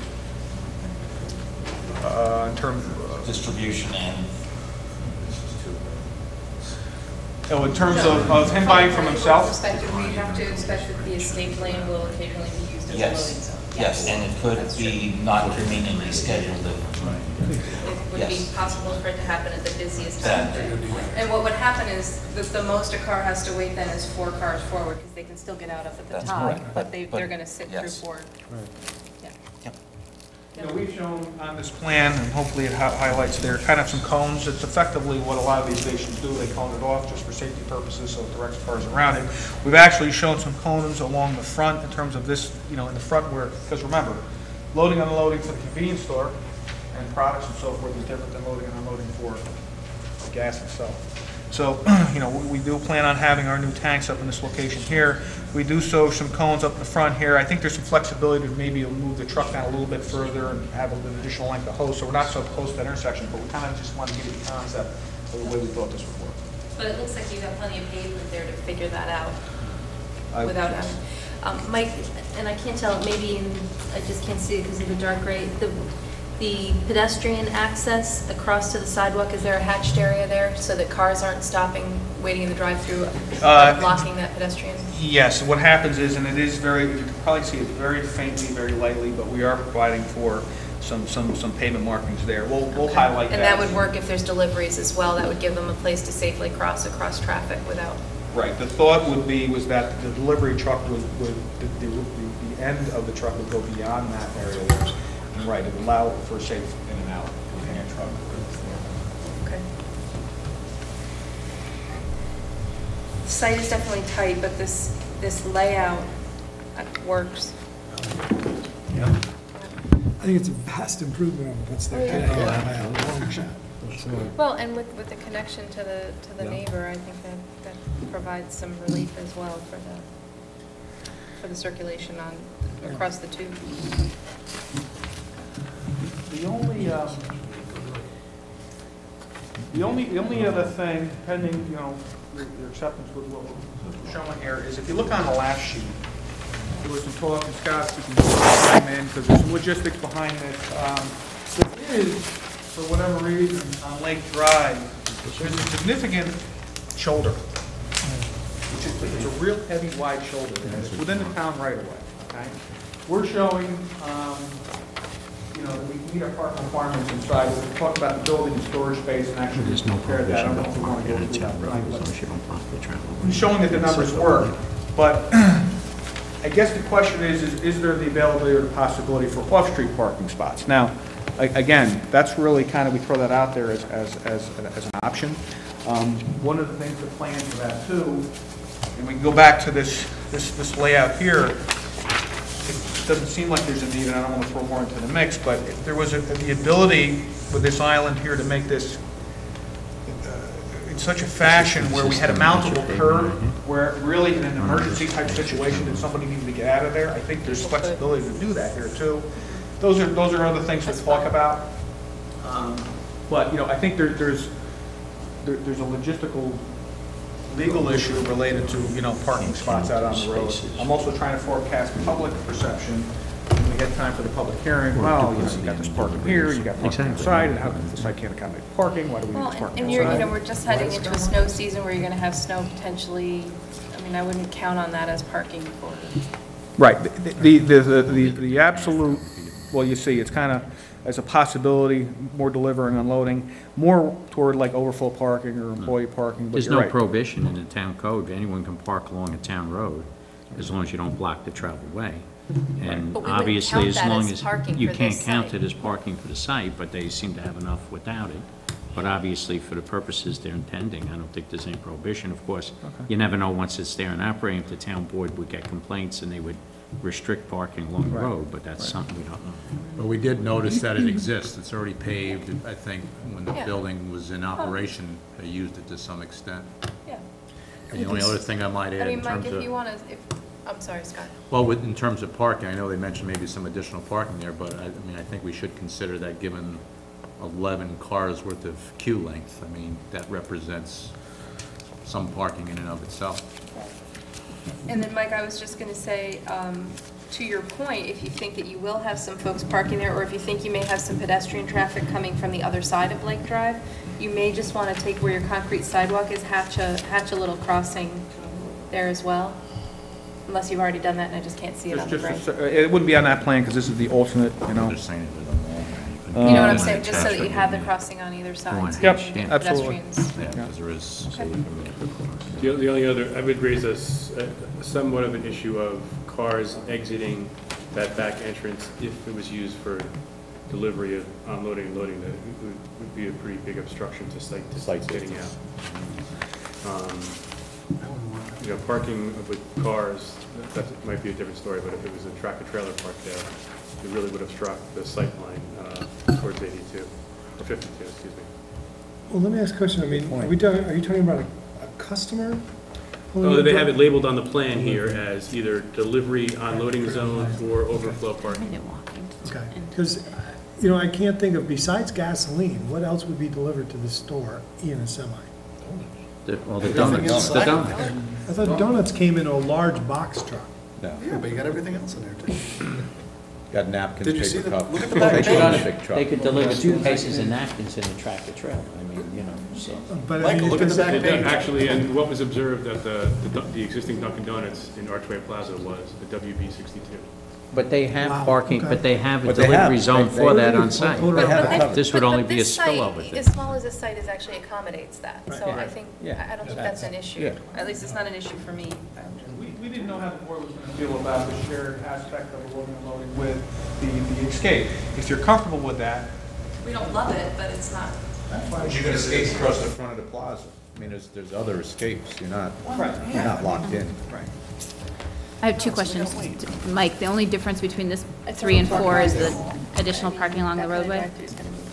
I believe so. And then And, also, and we did, let's talk about quick too, the whole access issue, and I'm sorry to plays into exactly what you're saying. Going back to sheet 3, what we have on that is we have an overlay of the approved site plan for Archway Plaza. You'll notice that's kind of laid in there. We talked about the fact that there's shared loading and unloading space before being shown we're going to lose a significant amount of spaces. Be very clear, to allow for this shared access point, we are losing 4.5, effectively 5 spots to make this work. All right? So we need to have that discussion to see how comfortable you are with that. That's after running your template for a W62 through there to get it out, or how did you establish the width of that? We haven't run a complete radial Right. in terms of I'm saying, is it really 4.5 spaces, or? And we can do that. I think there certainly is a possibility to narrow it a little bit if we needed to. I think at one point too, we were talking about a two-way access at that point. If it becomes an issue that, if it's less, that, you know, let's just say likely we're going to lose between 3 and 5 spots. Gas pump locations considered parking? I would consider parking. So would I. Michelle, is that, I mean, that's I mean, it's not in standard, the right? code, but I would say it's practice. So there's another 8 spots right there. I mean, Yeah. So how many did Or your some site number. require? Some of them, yeah, whatever. How many did your site require? We were at 14. 14. So you've got 3, 4, and 7. Is it 17? You're at Yeah, but don't forget, you have this special permit now that gives you He's the got 14, flexibility he's got with the the 3 parking. employee 11 and parking in they the need back. 14? Well, you have a special permit provision that allows you to yeah, now- reduce parking, 3 in the back, modify 7 in the the front, parking 4 on the side. But I requirements. think there's plenty of parking. I If think you've there's got plenty 8 of parking pump too. spots. Well, I do and too, you've and got you have to, 14 you have to add in that the People are gonna benefit be of in the and out here. They're interconnection not gonna be probably hanging out. outweighs 2 or 3 spaces. Okay. We don't know what this required parking. This is usually, yeah. So Mike, This is I'm sorry, come back to what you Just were like saying that. about the access easement. We gotta look And at you overlay the site, approved site plan for This spot. the They- plaza. You got Arch- 3. Is it Archway? It's Archway. Archway. Are you gonna Archway look at Plaza. this? 7 is 10, you got 14 You can look at this guy plan. And what was the impact you wanted us to note? Say- There's going to be a loss of parking spaces on the Archway site. Right. Okay, Okay. so 14, whether you're it's gonna what we're put showing here, 4.5, or we can narrow that access, okay? You figure that a parking spot is 10 feet wide, Right. okay? Drive aisle's 12, so you're talking they at can do least a 2 if you want to reciprocal minimize it. like I would Archway think that uses. to accommodate larger truck and so forth, you're probably talking about 3. That's what it really would I come think down if to you at the get end the of the day. opening, that's why we're. Okay. And the board needs to be comfortable with that, and we're just trying to logistically determine how we would go about that too, because it's a loss of parking space on the Archway site. I think it's better for Archway. Yeah, I mean, it certainly makes their site a lot easier to deliver to. It'll free up spots because people won't abandon their cars because they can't get them out. And I think what that's, the provisions of the special permit, I think the possibility of the street parking certainly shows you that there is a safety valve.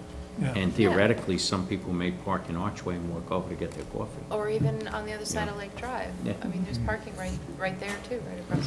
So the only comment I have about the parking along the roadway is just how logistically, if people park there, how they get across, because they're going to be crossing the drive-through lane to get into No, the no, building. they just talk He's about a gonna- he should hatchway. have Okay, to. I missed that, And sorry. there should be Have to sign walk away. parking 5 Yeah, why not? No, not to walk there. Talking Exactly. about Or standing only, parking maybe. on the street. No, 10 minutes. Oh, no, you wouldn't. No trucks. No, I wouldn't. You're not designating that as parking. I mean, only on the map it might be designated Right. as overflow park, overflow park. we have stop sign coming from Archway here? We could, I don't, I mean, it probably would make sense to provide something there just to give people a heads up, and it's probably kind of natural, but, yep. You know, we think and understood with the Archway Plaza owner, these sites, this is a mutual beneficial thing for both. I think they see it that way, and we see it that way as well, so it's kind of a plus-plus, other than the fact that we're losing a couple spots on their end, you know.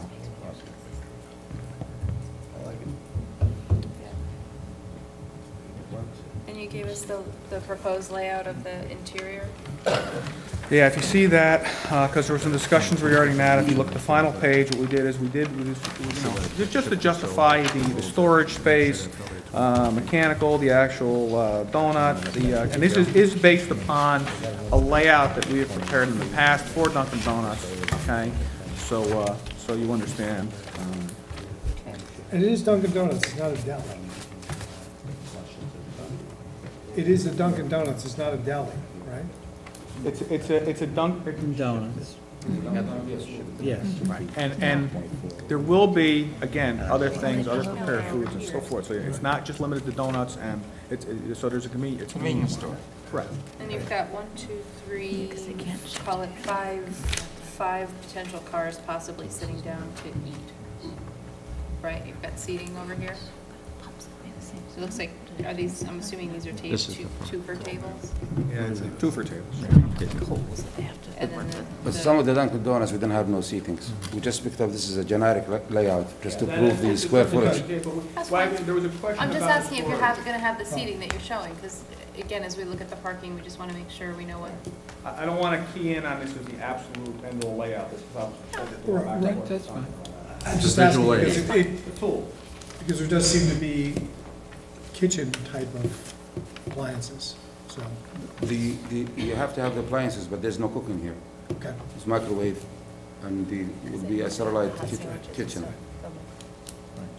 But the seating, But not- you're not baking, is going to affect you on your Board of Health, so you're going to eliminate the seating. The seating, we usually wouldn't promote seatings in a gas station, because we want them in and out. We don't want them to sit down. But that also helps you with your Board of Health, I would imagine. We're going to deal with Eliminate these the with seating or square footage and uses, and we're going to have to. But they're going to hit you for every seat, so yes. They like to do that. No, we got 3 gas stations, we have no seating. Right. I'm not, we don't want it. I may just want to. And I think it says on there, just a preliminary internal space allocation plan. Yeah. No, it's good. Could I ask a dumb question? Remember we had the store down by Four Corners? The place Toll Brothers bought. Four Yeah, Four Corners, this is Four Corners. Sorry, sometimes I worry about my memory, then I forget about it. But in that building, we originally had sit-down for deli. And when they proposed changing it to a restaurant, That was a I zoning. know, but- That was a zoning issue because that's a CRD district. okay. That's different, that's not Okay, that's what I want to get, so that this couldn't be It has interpreted, we have no- sit-down so we can make it a restaurant. They can have either thing, they can, right. Okay, thank you. That was a separate zone. And just to that point, Michelle, just to reconfirm, the conditions of the special permit and what's proposed here all fit nicely together. There's no issue as far as the size of the building or the number of pumps or anything like that. It's all within the guidelines. With that's the new proposed. special permit, yeah. Right. Yes. Okay. Not to mention those gas pumps out front tend to detract from fine dining, but. I just was curious. Okay. Yeah. All right. Nice job. So I think we seem to be a little closer at this point. What we wanted to do, Go ahead. next step stuff, was we still have to circulate with this. When we really wanted to get some of the logistics, the board was, you guys were nice enough to allow us on this agenda after 2 weeks after being on last one, which is pretty much usually not the deal, so we appreciate that. But what it did allow us to give us the time to kind of get a couple things secured and get the layout a little tighter and have the meeting on site. So what we would like to do is we would like to, set up to circulate for lead agency at this point. Yeah, Michelle, I'm comfortable. Well, do you have a full set of That's what I was gonna say, plans can with we the get a notes set and of everything? plans? Because I'd actually, just because this is the first time I'm seeing this, I just want to make sure that everything from my previous letters, everything's working out the way it needs to.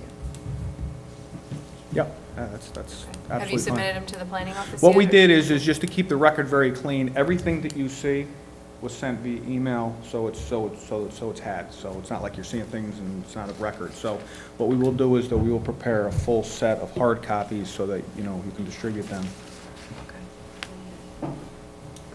Little ones? Big ones? I'll talk to you. We'll figure it out. Well, we need the notes and stuff like that, because if you're going to circulate, you got to have regular plans. Would you want to consider setting a date for circulation and for a public hearing that gives you enough time to submit your plans prior to the public hearing? And Yeah. That's the next thing we're going to ask for. There you go. With the time frame you're talking, probably the second meeting in January would be the earliest because of the time frame, right? That's January 15th. There isn't a second January, is there? Yeah, January 15th. That's the only meeting in January. Or February 5th. Right. 5th? And today's the 4th. Yeah, January 15th or February 5th. And what's the submission date this month? Well, you would have to advertise. January 15th is tight, 25th, because so you need that to would have be everything Christmas Day. in. 5 days, You have to have mailed and have the 30 days expire. You have December to have everything 26th. in for the public hearing 25 days prior. February 5th is probably your better. Yeah. I mean, unless, it's up to you guys, but. Yeah, no, that's it's fine. It really gives a little tight room to to breathe do. and make sure we shake it out so the site's clean, you know, so it's as clean as we can. I also want to note, we did get a proposal that was sent from the traffic engineer, and we were quite pleased with that, actually. So we are going to be moving forward. Now that you're comfortable with the layout and so forth, we're going to be moving ahead on that. Just to update the board on coordination with the DOT, because we are just trying to get a sit-down meeting with the DOT to review the John Jay Station and also the Hopewell Station. And just yesterday, Brian did supply the DOT with this sheet number 3 and then a couple different alternates for the Hopewell Station.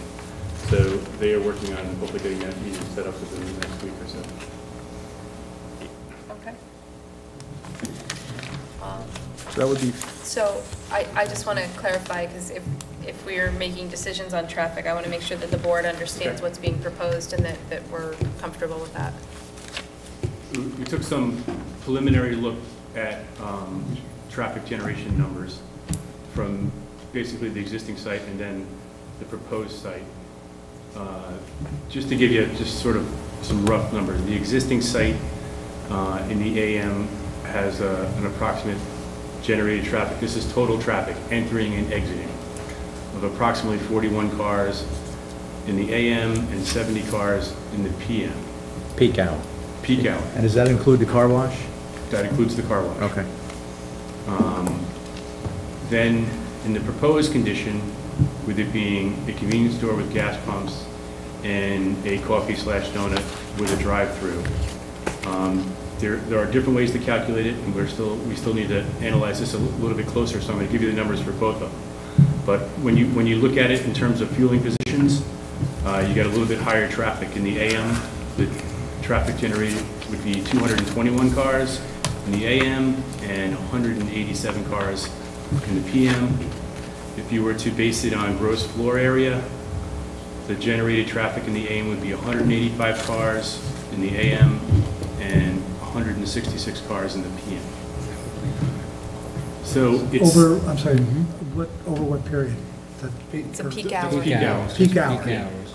And could there be more than one peak hour for an operation? No, I mean, that's the site-generated traffic. The peak hour is generally going to fall between 7 and 9 and 4 and 6. So there could be 2 hours of peak hour traffic, is what I'm getting at. Thank you, yeah. An AM and a PM, basically. Yeah. You asked the question again. So, you know, that's, again, our opinion that we believe it does warrant a traffic study at the location to see how that traffic is going to function in and out of the site, and also how the intersection of Lake Drive and Route 52 are going to function. Okay. So that was going to be the extent of the traffic study. Now, when we do meet with DOT, we're also going to present that to them.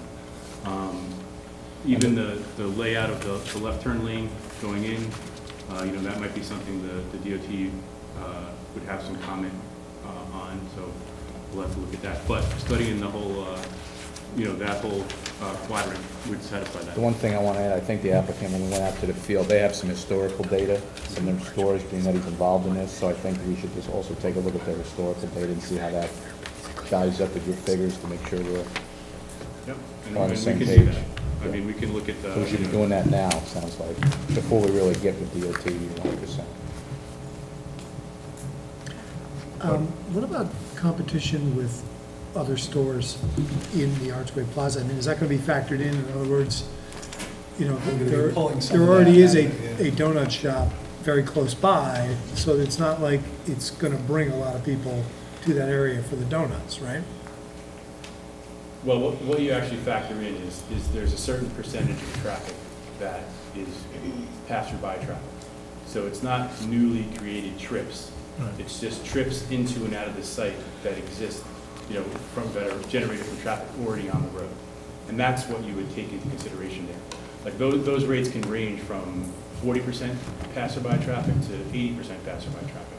And those are the things you would look at the numbers and try to gauge where you would fit in on that. But can you do it, to say, you know, for lack of a better term, at the expense of other, in other words, it's, you know, they're pulling in driveway C now instead of driveway B, right? You're taking away from one place to go to another, Yeah. but it's the same general area. So is that factored into that, or is it just?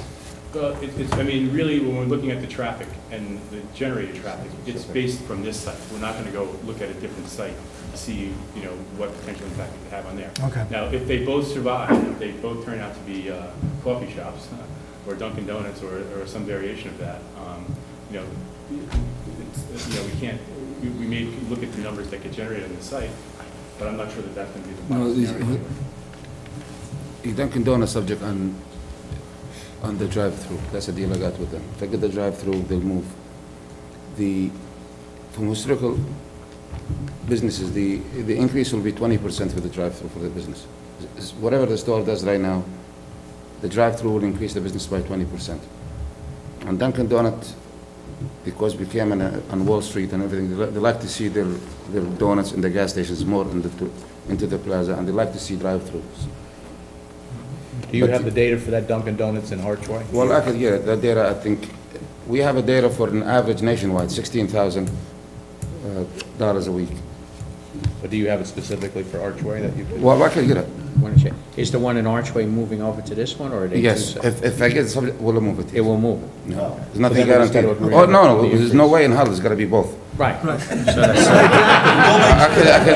that's I will deny this. In essence, though, when we would study the proposed site, not consider Archway, but obviously if that store vacates. It's one store. You're on TV, be careful. I don't care. It's okay. It's got to be one store. I mean, if they don't agree, it's got to be. We have some youngsters in our audience, if we could. Starbucks. I think that answers your question. Yeah, absolutely. Well, but again, from an impact perspective, that's a key point. But you also now got Lake Drive that you don't have at Archway. But you see, sometimes the text says something different. Okay, I just disagree with some kind of the study is. We have some gas stations with 8 MPDs, and we have some gas stations with 4 pumps. The 4 pumps does more business than 8 pumps. It depends on the location. It's not like you add in pumps, you're going to get more business. The reason sometimes we have 4 or 6 MPDs, because 90% of the customers park at the pumps. And we get fights. Right. And the guys go in there, have a coffee, they wait for a sandwich, and somebody else want to put the gas and wait 20 minutes for them. That's why sometimes we add more pumps to create problems out there. It doesn't mean we got to put more pumps, that means we got to pull more gas in the area. Only so much gallonage you can pull in. And I can prove that. Some of the gas stations I own, 2 pumps, I pump more gas than some of the gas stations have 6 pumps. I think getting the data from Archway would be a big plus, as well as some localized store, and we'll provide it here. And sit down, I would suggest you sit down. And I get you the data from 52 also. But also to sit down and go. By fueling positions or square footage of the store. Because you can do it in both ways. If you just look at the square footage of the store, then, you know, the traffic is reduced a little bit. And, you know, it might be a combination between the two. This is smaller square footage than the existing one. In terms of the area dedicated For to a the Dunkin'. Dunkin', but that's because you have the drive, rather than compared to Archway. Right. So And you're gonna, that's the trick. and when you look at the traffic, you're taking into consideration that at the current site, there's two-way accesses onto 52 from this site right next to Lake Road. This changes that, and the circulation's going to change. Yeah. There's a benefit to that. Yeah, well, we won't actually analyze the existing condition I mean, in terms of like level of service. We're going to analyze the proposed condition in terms of level of service. So as long as the driveway, access point on 52, and the intersection of Lake Drive and 52 can operate at an acceptable level of service, I think we're okay. And I'm assuming that probably one of the conditions to make sure that happens is going to be, I think this was an extension of the turning lane, right, that exists right now? There is not a turning lane going, a left turn lane into Lake Drive at this point in time. I thought this was an extension of the one that's up Yeah, towards Arden Way. there's multiple left turning lanes along this stretch of 52 that go into businesses and side roads. There just isn't presently one. I mean, there's enough width there. I mean, it's not a reconfiguration of the existing road. It's just a matter of restriping the existing road. But do you anticipate any issues with that, or do you think that's going to be? The only issue that I can anticipate the DOT might raise is they might want to see that left turn lane into Lake Drive and not necessarily at the entrance point. Okay. And I can't remember the turn lane into the high school. There's one, you know, there's the gate that they only use in the mornings. That's, you know, before the main entrance. Yep. The turn lane for that is that? That's a right turn lane, right? Right, a right turn lane, but does that start opposite this or not? No, Archway, I think. It does. Is it Archway? No, it's in front of Archway. I think it starts right in the vicinity of the entrance to this site. It's right after the West Complex. Right. Gate. You know, all of a sudden, you can do that right turn lane. So worst case scenario, I mean, people would be going around cars that way, right? Just to answer that question a little bit, if you look on your front, your sheet 1, you'll see the white line. This is current as-built survey, this is the current survey. You can kind of see, just as soon as you get by the site, you kind of see the white line start to dart out a little bit, widening up the lane. That appears where that starts that transition to that right-hand turn lane. So it's close. If you look at the area map, you can see where Jay is compared to where we are. We're basically right across the street from the corner of the property.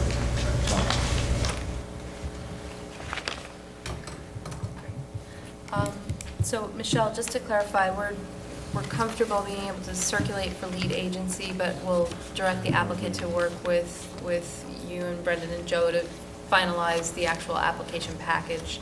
You know that that's going to have to go out at least, hopefully, 35 or 40 days prior to the. I mean, as it stands right now, as it stands right now, we approximately have 2 months before the hearing, the way it's set up. Right. So I think what sounds like is we need to get a package together, so at least we get a quick check on it for the purposes of circulation of lead agency that it's tight. There may be some legit. Right. But for the purpose of that package, we want to there will be an updated, clean submission reflecting all the things that we talked about. At least 25 days prior to the public hearing. 25 days prior to the hearing date, so I'm thinking like a 2-step deal. Okay. All right. And you're comfortable you can get that done? And Michelle, Brendan, Joe, you guys are comfortable that you can coordinate that for us? So do I have a motion from the planning board to circulate for lead agency after we finalize direct our professionals to finalize the package with the applicant? So moved. Second? Second. All in favor? Aye. And then, do I have a motion to schedule this for public hearing for February 5th, 2013? Right. So moved. Second. Second, all in favor? Aye. Any opposed? Thank you. Great. The other logistical thing is typically for ARB, this board actually has to direct us to move with, start with them. Do we feel comfortable enough when we start moving forward with making that application to the architectural review board? Yeah. Okay. If you can meet with them before the public hearing, even better. Okay. Thank you.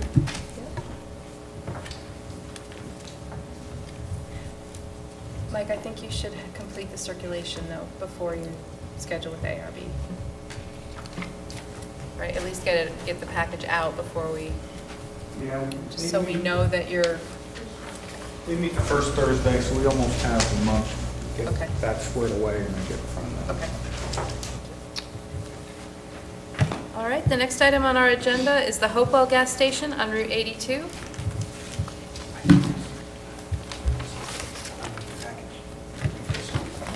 Oh, there it is. I told you I had it. Mike, if you could just hold on a second. Ladies, I just want to make sure, we're on the 6th item on our agenda. Do you guys have what you needed, and do you need anything else from the planning board? Because we don't want to keep you here later than you need to be. And we're not kicking you out. You're welcome to stay. I'm just... Okay. Okay, that's fine. You're more than welcome. No, wrong answer, you're staying. So this one will fail. You're staying. Thank you. I have done I'll go right to Oh, yeah.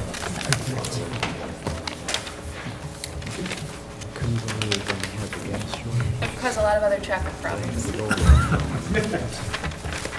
Because that whole lane is lined up to go into the station. They had no gas south of Okay, in your packet, same thing. Sheet 1 is basically existing conditions. This one, when we were here 2 weeks ago, I think we kind of made some good headway in terms of layout, building proposal area, location. Basically, the largest issue that came up with this was the one of access, okay? And there were some different thoughts. We actually have, right now, we have 2 existing access points on the site, which come out directly out to 82. Both of them at times get a little hairy. So what was asked was to take a look at the possibility of providing for an ingress coming off of 376. And with that then, not necessarily closing down the Route 82 site, or let's call it the first entrance, or the westerly 82 entrance, because that is a critical entrance for the business, and I think we went over that last time. But possibly make some enhancements there, whether it's a paved median, whether it's controlling it by only restricting it to one way out. I think the owner is amiable to either sense. So the DOT also did pick up a copy of this, these proposed layouts yesterday at our office. They are currently looking at them.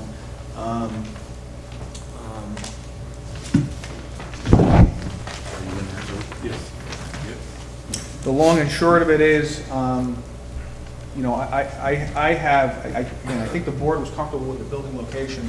I have just a logistical issue because we are under the special permit provision. It does offer a lot of flexibility for distressed stations. With this being proposed, and we've all agreed, it almost serves as a better layout for circulation and so forth. But we are increasing our setback. And there was some talk about how would we go about that? Is it something that's covered under special permit? Is it something we would have to go to the zoning board of appeals on? So I'd like to see if we can kind of figure that out tonight. Would be great.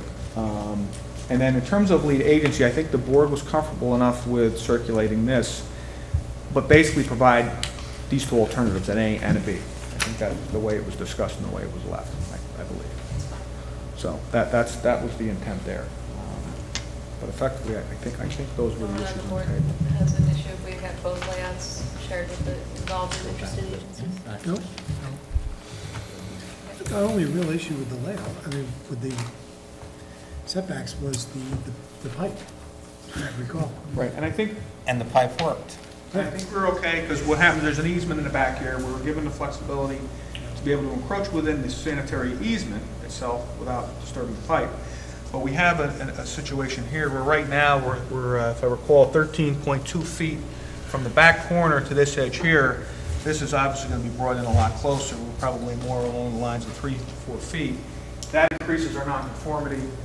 Where do we go? You know, if the board's comfortable with that, and we need to go to the zoning board of appeals, we certainly would like to go there with a recommendation from this board. It tends to make things a little easier if it's not already covered by the special permit. But that's, you tell us which way to go. You're currently at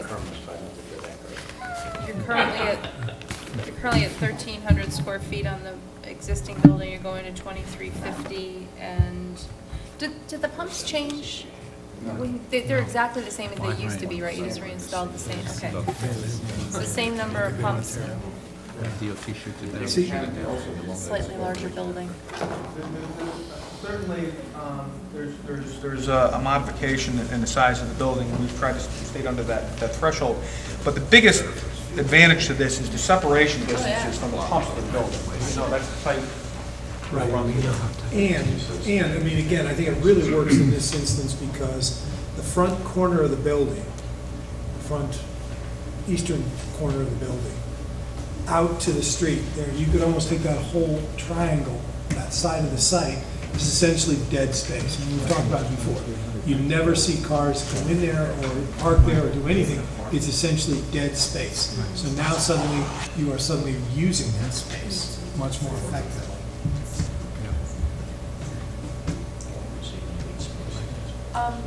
Mike, I think at the last meeting... Actually, we have less one pump than before, than existing. Was a pump on the side for diesel, I take it out. Okay. I put the diesel with the pumps, with gas and diesel, only one pump. We reduce it by one pump. Okay. Okay? And the square footage also, you gotta add the canopy, you got 1,500 square feet, 30 by 50. Okay. Additional to the building, so we got in total 2,800 square feet. Okay.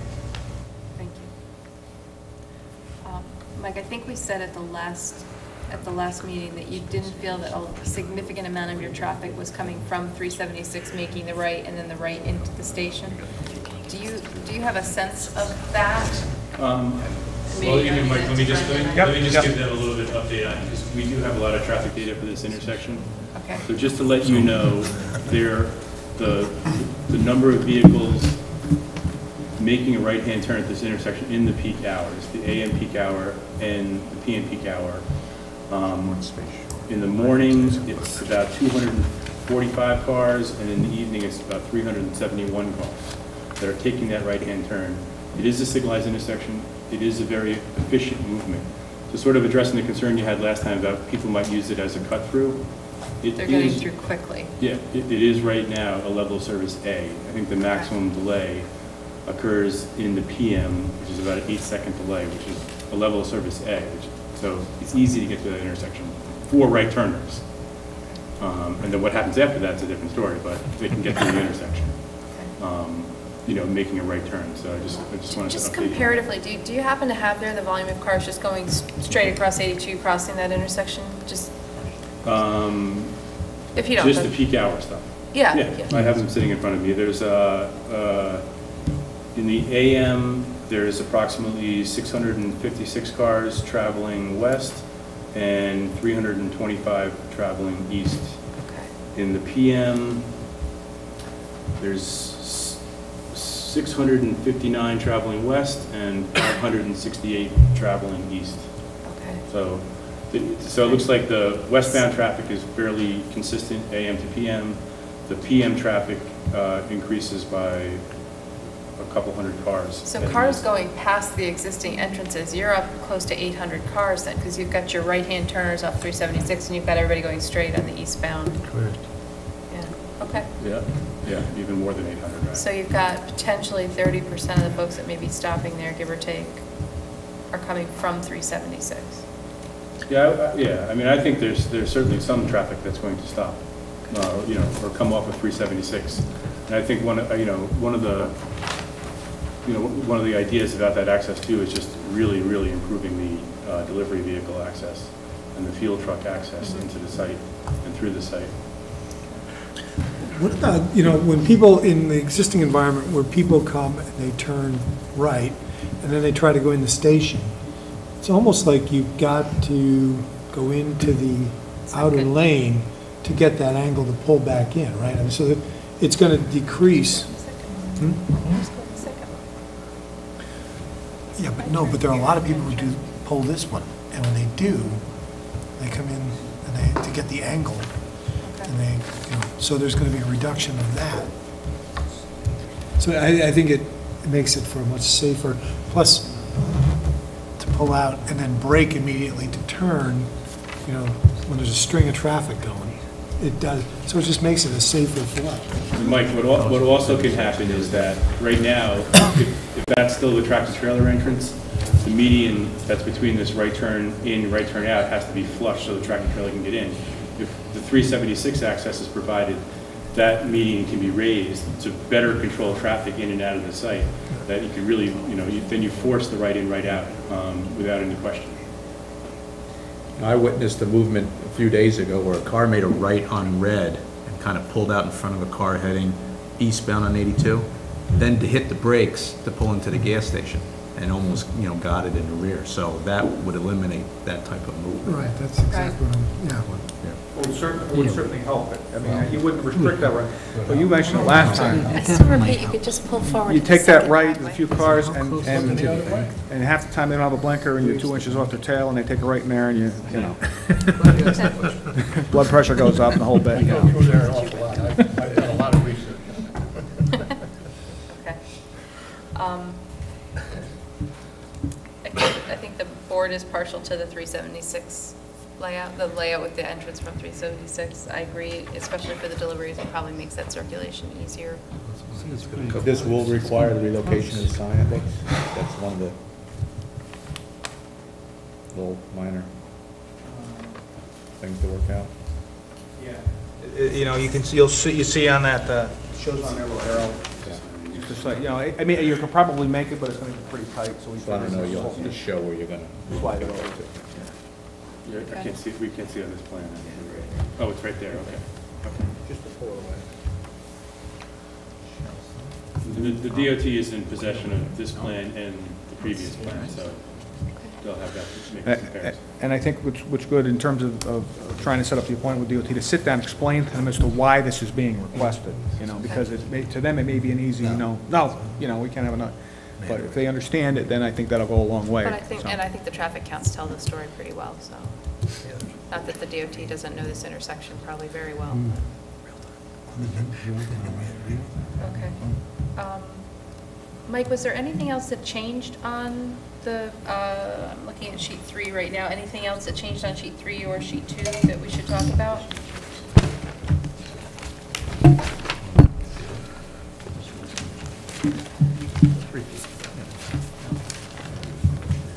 I don't believe so. I think we're okay there. Okay.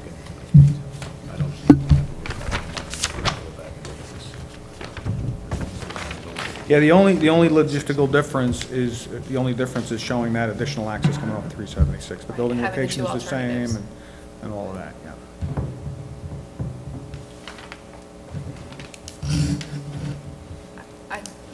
I'm thinking this is kind of at the same point as our Route 52 station. Yeah.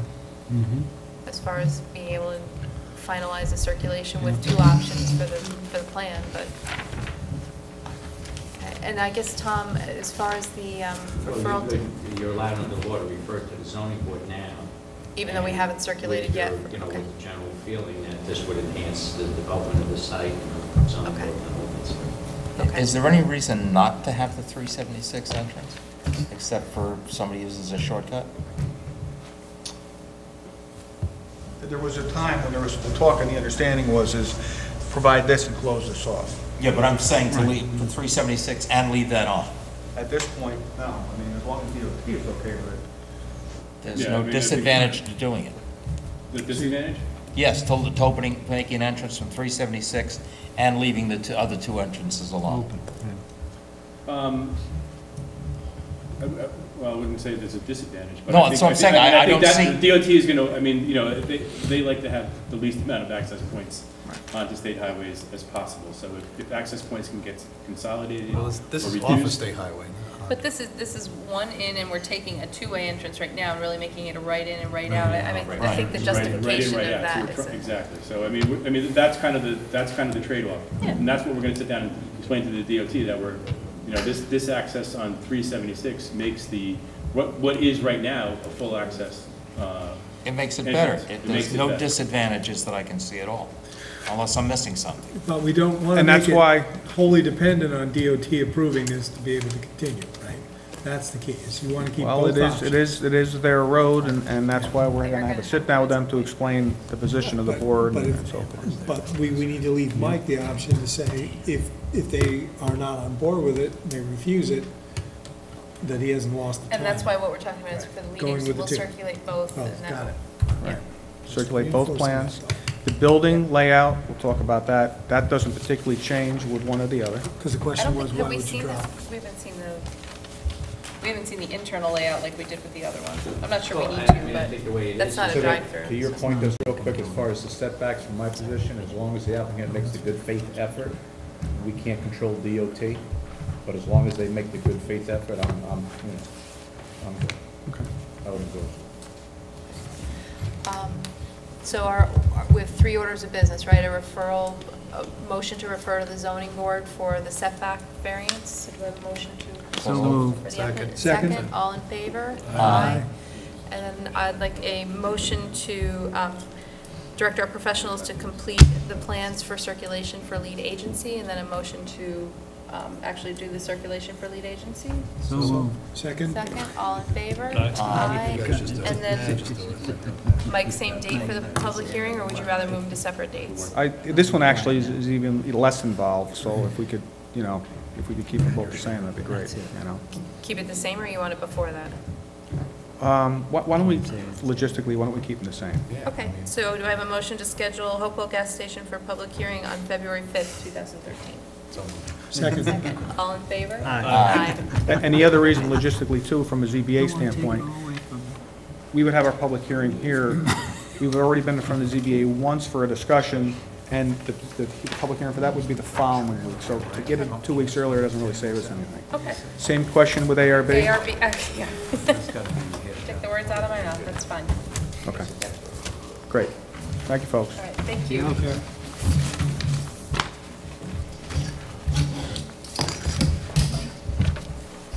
Have a good night. Thanks very much. 30. Okay, the next item on our agenda is a discussion of correspondence that the planning board has received from the Army Corps of Engineers regarding the Charbel Duchess site. Tom, do you want to give us a quick update on it? Yes, actually, what happened was that the applicant for Charbel, or Montage, as we know it here, apparently made an application to the Army Corps. Well, let me back up. If you remember, there was a proposal made now to do his as-of-right subdivision. It's 120-some-odd lots laid out with conventional roadways. They've been off doing a final environmental impact study to bring that up to date with their current submission. In the meantime, they went ahead and applied to the Army Corps of Engineers. The town only became aware of it when one of the adjoining property owners called and said, "What's going on with the application?" And we said, "Nothing." And they said, "Well, yes, there is." And then I wrote to the Army Corps, and they did agree that they failed to give notice to us. So we do have the opportunity to comment on the submission, and the only, other than technical comments, but the major comment I would like to put forth is just that the roads that are being reviewed, or the crossings of wetlands for the roads, are on a map that the planning board hasn't really had much discussion of or indication that that's the layout. So we don't want to get into a position where the Army Corps approves certain crossings and then the applicant stands before you and tries to say that, well, I have my permit for there and that's the only place you can make me cross. So I just think that the Army Corps has to be made aware of the fact that the plan is not really progressed, even though it's been with us for many years, but the current genesis of it still hasn't progressed that much. We had significant outstanding discussion and Correct. concern and questions about the number of cross. I think it was Right. 3 in the last version of the plan I saw, and we Right. thought there might be a layout that would only require 2. I mean, there was a couple different. And then, just from my clarification, Tom, I mean, technically, the Army Corps shouldn't be able to issue a permit anyway until seeker's complete. Correct. Right, okay. Right. And so I did speak with the Army Corps representative. He's extended the town's time to respond, and obviously, with the board's permission, I'm sure the consultants can put together a little letter to them, not taking a position on the issues, but just more or less procedural questions and issues that we have. Okay. And then, is there anything that we as the board need to do to make sure that we protect our town interest in as far as No, I these think the crossings go? correspondence we'll Just the send correspondence will is be sufficient to Okay. protect, All right. keeping it open for discussion. These are different than the last plan. I'm sorry. No, go ahead. I apologize. No, go. So the real issue here then is we think that things were done out of sequence. I mean, are we just are we just going to let it keep going, or are you? No, we're going to advise them that we haven't, that the planning board hasn't even conducted a public hearing to determine that these road crossings that they're now seeking permits for are in fact road crossings that have any viability. I'm sorry, Tom, my Yeah. real question is, you were talking about giving us time for review. In other words, letting us do our piece first.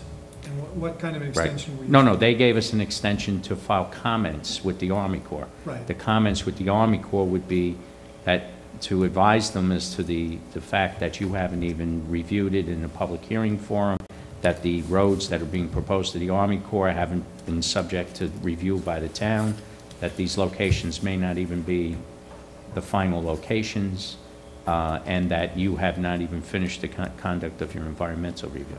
Do we have any insights into how this happened? I mean, this doesn't seem like...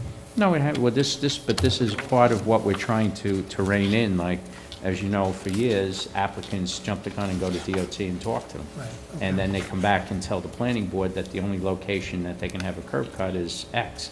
And now we're trying to at least have it that if they talk to DOT, we're either there or we know of the conversation in the hopes of doing things. And that's the same with all these agencies. Like what tonight with Grape Hollow, that was a case where perhaps the town progressed a little too far in its review and approval without allowing these other agencies to kind of catch up in the process. That's the whole point of what they call the coordinated review, which is why we're circulating on almost every application now, so that all the agencies are informed at the same exact time what's going on with the application.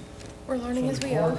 Although this was coordinated, and I'm not sure how. Well, what happened, but you know, this project has been pending for so long, has had so many variations, that I don't think any of the other agencies, you know, they don't track them like we do. We're more familiar with it, so. But it seems interesting that the Corps of Engineers doesn't reach out to the municipalities in the area where they're... Well, they should have, but somehow there was a glitch in the notice.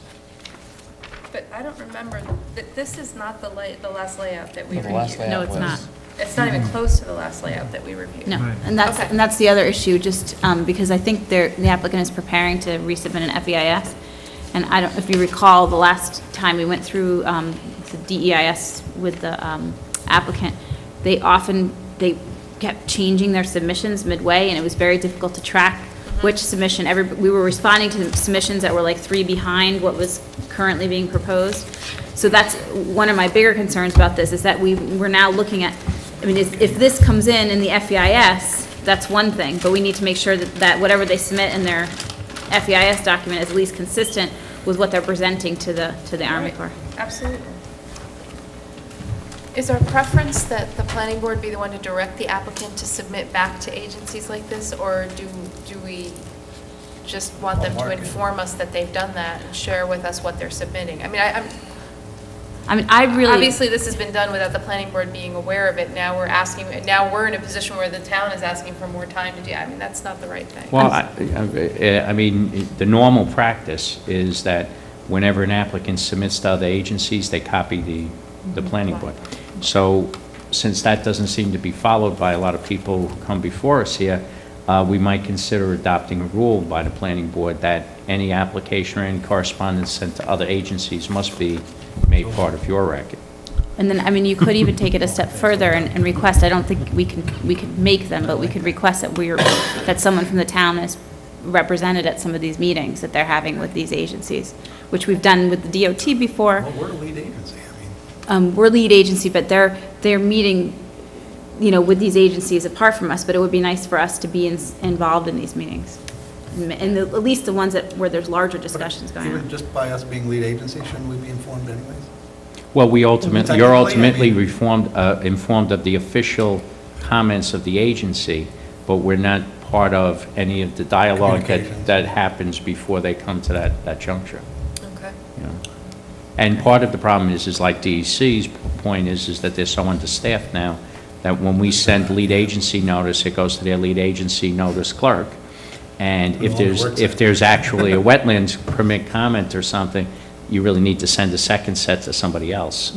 So one would have thought that the first clerk would have forwarded, but they don't do that. They're not always coordinating within the Yeah. agency, so I found that a number of times when I've talked to them. That's the same issue with DOT also. Are we running the risk, though, of just making the process so bureaucratic? I mean, But at To this get point, everybody what to we these have, meetings? but at this point, what we have is an applicant who's submitted for permits for wetland crossings based on a plan that we haven't even seen. I understand it's not optimal. I'm just saying that we also need, we need to kind of balance that. Captain I mean, understatement. The whole idea of saying, you know, we have to have everybody present for every meeting is. No, I don't think we're. No. I don't think that's. You want to get it right.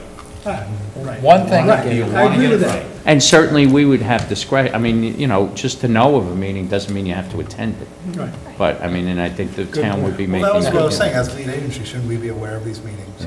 I mean, there's, Aware versus required. there's one thing that happens. Oh, yeah. People come in and get permits to cross wetlands and say, then they present it to the planning board as, this is the preferred crossing. This is where I had the permit, this is where DEC said you have to have the road. Right, and Yeah. the truth of the matter is, it's just where they applied for the permit, and they said, yeah, it'd Exactly. be okay. And if you heard the other side, DEC would say, well, they said the town seems to prefer this route. I know, I called them up once on that, and that's the way they explained it to me, and I think we have to be very careful when people come in and say, we have a permit for this. Right. It just means they asked for it, it doesn't mean that anybody thinks it's the preferred crossing or method to do it. That's all I was trying to say. Yeah. That's got to stop. Okay. So Tom, do So we need a we'll- motion from the board, or just? No, our- we'll respond, but we just our wanted it part of the acceptance? record and to make sure you all knew. And thank you. Yeah, But yeah.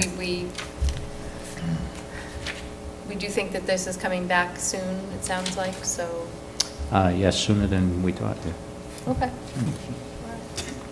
There's going to have to be a lot of discussion here. This looks like a completely different plan. Well, they're going to be submitting a draft of their FEIS, and it'll be curious when we read it, how they responded to many of the comments that were made. Yeah, actually, it's very similar, but the sewage treatment's in the same place, they just made individual lots. Right. The roads go about the same way. Right. They still cross the wetland, they still put a bridge in, they still do pump the sewage, I mean, So that will be next year's fund. you know, all the things that people objected Just in to case we last time are thought there still there. wasn't anything exciting to look forward to. Okay. The last thing, I know we don't have anything else on our agenda, but we did give to everybody copies, I think via email this afternoon, and also in your packages tonight, That the was draft Echo. response for the Echo cottages. I want to make sure we captured all of your comments correctly, so if you could all just take a few minutes to run through that in the next day or so and email back Pam and let us know if you have any changes. And Michelle, I think the cover memo, there's a couple suggestions here that we may not have actually discussed in our meeting, but we're just kind of prudent planning type things where we're suggesting that the text of the Echo Cottage be put into zoning language and things like that. So if anyone has concern or wants to add anything, change anything, please email us. Can I ask for end of day tomorrow because the town is... Could I ask one question? Originally, when Echo Cottages came in, I thought we were going to use it under the part of zoning which allows temporary structures. And make it, this sounds like, to me, the death knell for them. With all the permits and the other things they would have to do, one person, no caregiver. I mean, it just sounds like it's death for what the gentleman had planned. And I'm just wondering if that's really the way we have to go. Philosophical question. I guess I'm not following. Okay, Well, if you look at the law, all the things that the person would have to do to get the cottage on site, to renew a yearly permit, to only be one person the way it's written now, no caregiver, one bedroom. But it's a one-bedroom unit. I know, it just makes it very restrictive, and it almost sounds like it would be, to go ahead and do this, it would be very difficult for See, individuals. I'll be honest with you, I remember when he was in front of us that he didn't actually talk about having two people in the unit. He talked That's about correct. having one person in the unit and have the caregiver be somebody who lives in the primary residence. That's correct. So that's what I was expecting when we saw this, and I think that's where I'm coming from. When I didn't expect there to be two people in the unit.